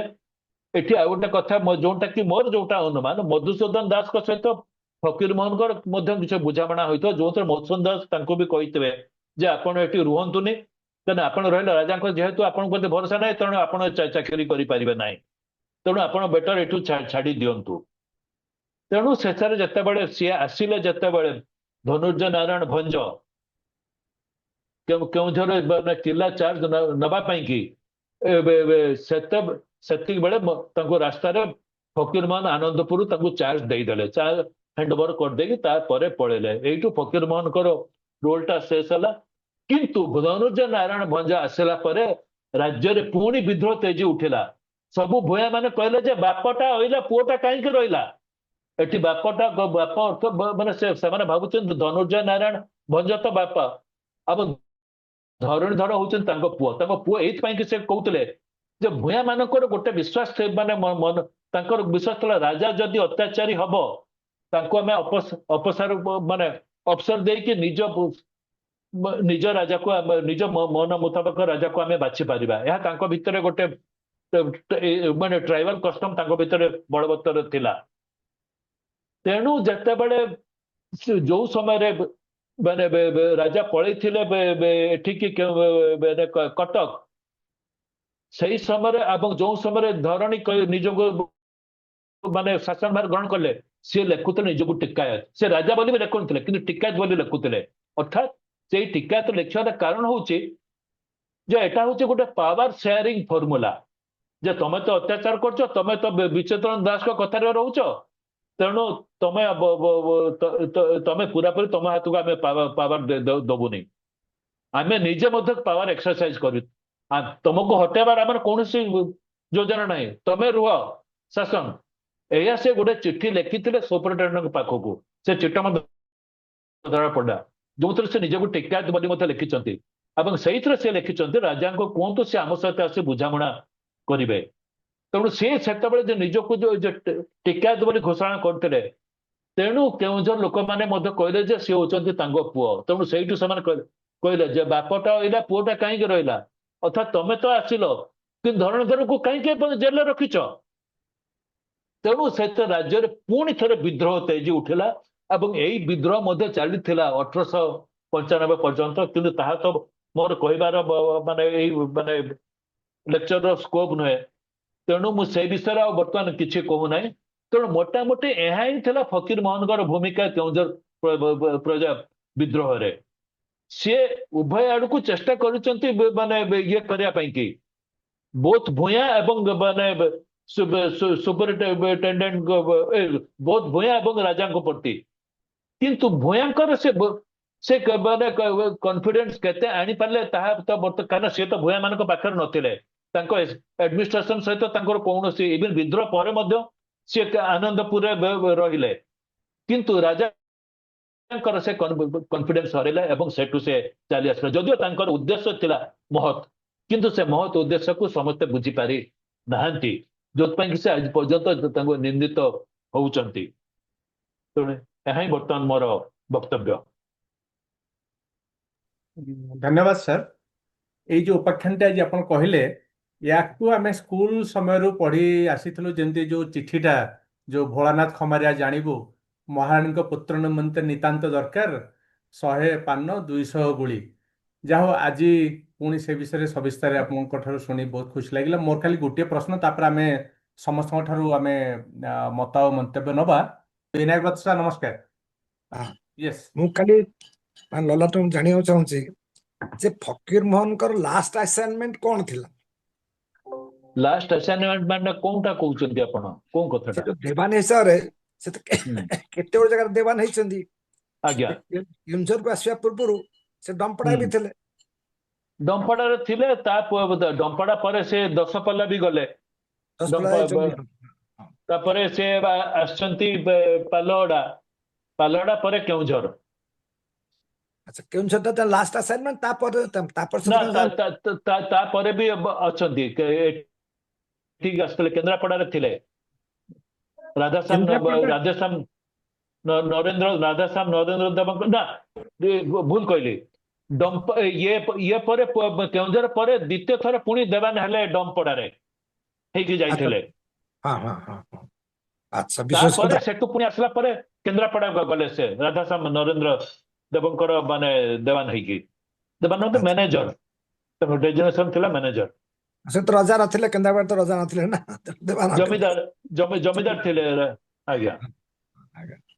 ନାଇଁ ଫକୀର ମୋହନଙ୍କର ଯୋଉ ଆପଣ କହିଲେ ଯେ ତାଙ୍କୁ ଆମେ ତ ମାନେ ମୁଁ ଯେତେ ବି ଜାଣିଛି ମୁଁ ଯେତେ ପଢିଛି ଯେ ସିଏ ଜଣେ ସ୍ପଷ୍ଟବାଦୀ ଲୋକ ଥିଲେ ଆଜ୍ଞା ଯାହାକୁ ସ୍ପଷ୍ଟ କଥା କହୁଥିଲେ ଆଉ ଆଜ୍ଞା କାହାକୁ ଡରୁ ନଥିଲେ ନା ତେଣୁ କାହାକୁ ଡରୁ ନଥିଲେ କି କାହାକୁ ତେଲ ମଧ୍ୟ ସେ ହଁ ମାରୁନଥିଲେ ମାରୁନଥିଲେ ତେଣୁ ସେ ଚାପଲୁସି ଲୋକ ନଥିଲେ ଆଜ୍ଞା କିନ୍ତୁ ତା ଅଲ୍ଟିମେଟ ଲାଇଫ ଟା ତାଙ୍କର ମାନେ ଶେଷ ବେଳକୁ ବଡ ଦୁଃଖରେ ଜୀବନ କାଟିଛନ୍ତି ବୋଲି ସେ ନିଜେ କହିଛନ୍ତି ହଁ ସେଟା କଣ ଦୁଃଖ କାରଣ ଜୀବନ ତ ଦୁଃଖ ହଉଛି କଣ ନା ଗୋଟେ ତାଙ୍କ ପୁଅଙ୍କ ସହିତ ତାଙ୍କର ଅନେକ ମତଭେଦ ହେଲା ହଁ ହଁ ଏବଂ ତାଙ୍କ ପୁଅ ମଧ୍ୟ ତାଙ୍କ ନାଁରେ ମକଦ୍ଦମା କଲେ ସମ୍ପତ୍ତିକୁ ନେଇକି ଯାହାକି ମାନେ ବହୁତ ମାନେ ଗୋଟେ ଦୁଃଖର ମାନେ ଜିନିଷ ଏବଂ ସିଏ ଏକୁଟିଆ ରହୁଥିଲେ ବାଲେଶ୍ୱରରେ ତାଙ୍କ ପୁଅ କିନ୍ତୁ ତାଙ୍କ ପୁତ୍ର ବଧୂକୁ ମଧ୍ୟ ସେ ମାନେ ବହୁତ ଭଲ ପାଆନ୍ତି କିନ୍ତୁ ସେ ତାଙ୍କ ପୁଅକୁ ସେ ତେଜପୁତ୍ର କରିଦେଇଥିଲେ, ସେଥିପାଇଁ ସେ ଗୋଟେ ୱିଲ୍ ମଧ୍ୟ କରିଥିଲେ।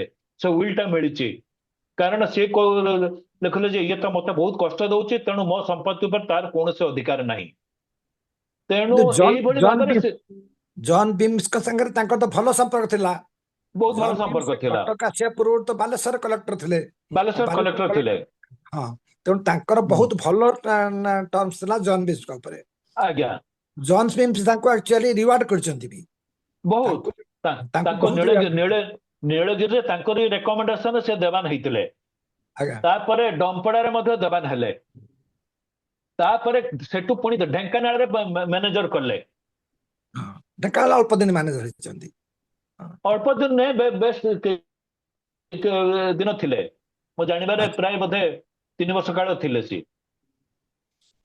ଢେଙ୍କାନାଳ ଶାସନ ଆକ୍ଚୁଆଲି ସେତେବେଳେ ତାଙ୍କ ରଜା ବେଶୀ ଅତ୍ୟାଚାର ନଥିଲେ, ଢେଙ୍କାନାଳ ରଜା। ନା, ଭଗୀରଥ ମହେନ୍ଦ୍ର ବାହାଦୁର ତ ମରି ଯାଇଥିଲେ, କିନ୍ତୁ ସେତେବେଳେ ଢେଙ୍କାନାଳଟା ଥିଲା କୋର୍ଟ ଅଫ ୱାର୍ଡସରେ, ଆଚ୍ଛା। ୱାର୍ଡସ ଅଣ୍ଡରରେ ଥିଲା ସେତେବେଳେ, ଯୋଉ ସମୟରେ ଇଏ ଥିଲେ ଆସିଷ୍ଟାଣ୍ଟ ମ୍ୟାନେଜର ସେଇଠି।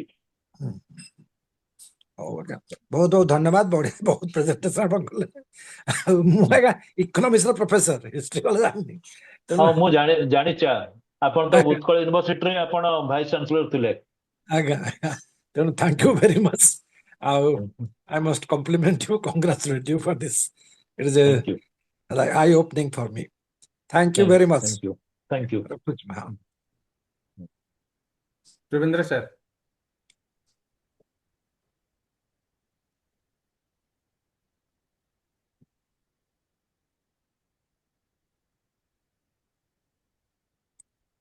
Shubhendra sir unmute.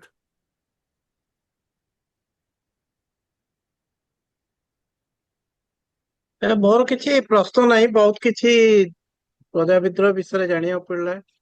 ଫକୀର ମୋହନଙ୍କ ସେନାପତିଙ୍କର କିଛିଟା ଯୋଉ କାର୍ଯ୍ୟକ୍ରମ ମୁଁ ଜାଣିନଥିଲି ତା ବିଷୟରେ ଜାଣିଲି। ବକ୍ତାଙ୍କୁ ଧନ୍ୟବାଦ।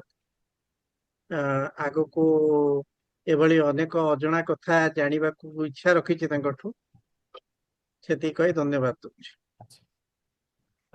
डॉक्टर इंद्रमणि जेना सर आओ प्रीता।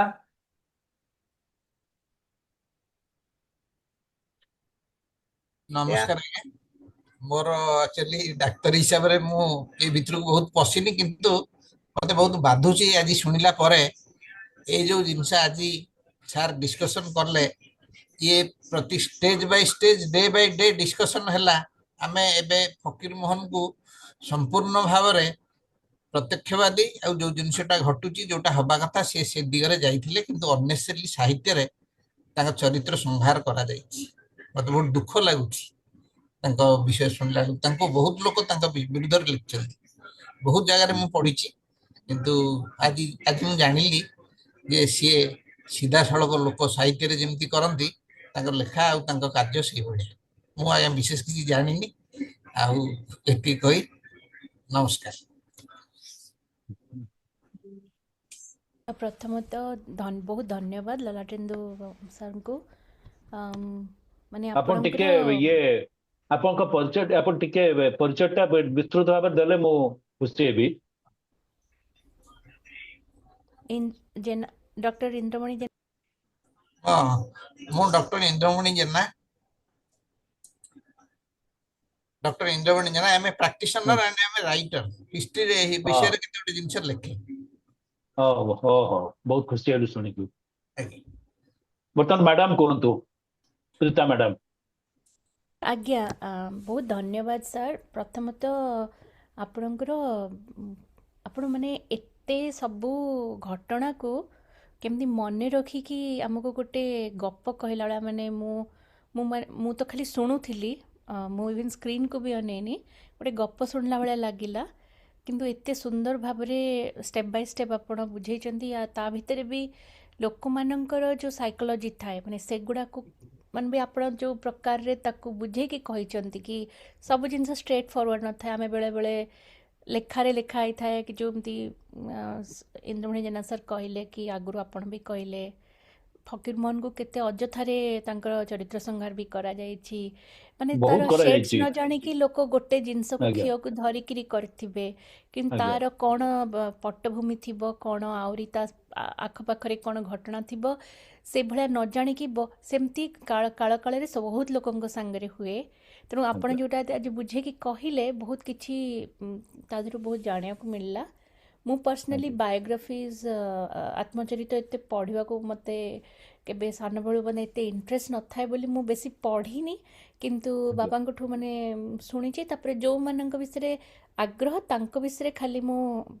ମାନେ ପଢ଼ିଛି କିନ୍ତୁ ଆଜ୍ଞା ଫକୀର ମୋହନଙ୍କର ଜୀବନୀଟା ମୁଁ କେବେ ପଢ଼ିନଥିଲି ଆପଣମାନଙ୍କର ଆଜ୍ଞା ଆଜିର ଡିସ୍କସନ୍ରୁ ବହୁତ କିଛି ତେଣୁ ଆଜ୍ଞା ଜାଣିବାକୁ ମିଳିଲା ବହୁତ ଧନ୍ୟବାଦ ଆଉ ଆଜ୍ଞା ମୋର ପ୍ରଶ୍ନ କିଛି ନାହିଁ ସାର୍ ଆପଣ ବାସ୍ ଆଗକୁ ବି ଆପଣଙ୍କଠୁ ଏମିତି ଅଲଗା ଅଲଗା ଘଟଣା ବିଷୟରେ ଶୁଣିବାକୁ ଯଦି ଆମେ ପାଇବୁ ବହୁତ ଭଲ ହେବ ଆମର ତ କଳିଙ୍ଗ ଇତିହାସର ଆମର ଆଜ୍ଞା ଲକ୍ଷ୍ୟ ହେଲା କି ଆମେ ଅଡ଼ିଓ ଭିଜୁଆଲି ଯେତେ କ୍ୟୁରେଟ୍ କରିପାରିବା ଆଜ୍ଞା କାରଣ ବହୁତ ଲୋକମାନେ ଆଜିକାଲି ପଢ଼ାପଢ଼ିରୁ ଟିକେ ଦୂରେଇ ଯାଉଛନ୍ତି ୟଙ୍ଗର ଜେନେରେସନ୍ ଆଟଲିଷ୍ଟ ଶୁଣୁଛନ୍ତି ବହୁତ ଜଣ ଅଡ଼ିଓ ଆଜ୍ଞା ବୁକ୍ ଆଜ୍ଞା ହିସାବରେ ହଉ ପଡ଼କାଷ୍ଟ ହିସାବରେ ହଉ ତେଣୁ ଆଜ୍ଞା ସେଇ ବାବଦରେ ଆମେ ଯଦି ରଖିପାରିବା ଏଇଭଳିଆ ବିରଳ ଜିନିଷ ଗୁଡ଼ିକ ଆଉ ଆଜ୍ଞା ପିଲାମାନେ ବୁଝି ବି ପାରିବେ ଆପଣ ଯେଉଁଭଳିଆ ଆଜି ବୁଝେଇକି କହିଲେ ବହୁତ ଜଣ ଆଜ୍ଞା ତାକୁ ଇଣ୍ଟରପ୍ରିଟ୍ କରିବା କି ଆଇଡେଣ୍ଟିଫାଏ ବି କରିପାରିବେ ତା ସାଙ୍ଗରେ କି ଲୋକମାନେ ଆକ୍ଚୁଆଲି ଏମିତି ଥାନ୍ତି ଆଜ୍ଞା ତେଣୁ ବହୁତ ଧନ୍ୟବାଦ ସାର୍ ଧନ୍ୟବାଦ थैंक यू प्रीता सर आम प्राय समस्त मंथर भाई नमस्कार नमस्कार नमस्कार बेसी सन्तोष खबर माने आज शुणिली चरित्र मान शुणिली आमर सार कहवाटा मो बड़ी सन्तोष हेली मु नया जाकटू जे ये चरित्र ये रजार चरित्र यहाँ आसवाटा सब इमिति आमर गोटे चरित्र अच्छी बोली कि बेसी सन्तोष सेटार दुख खबर अच्छी आका जे निबाड़ी आनंदर सन्तोषर मु शुणुचे आउ आसु आसु आउ निबाड़ी काल आम कंटिन्यूसली एटा करवा এটা বেশি সমস্ত কি মু মাগুছি হচ্ছে মু বয়সর সান যে নিবাড়ি সন্তোষ তোমার আইডিয়া তোম কহা কথা সবুটা মু শুনেছি মতো আইকি এটা বড় ভেরি বিগ নলেজ মতো এটা মু এটাঠু বন্ধ হচ্ছে ওকে নমস্কার জয় জগন্নাথ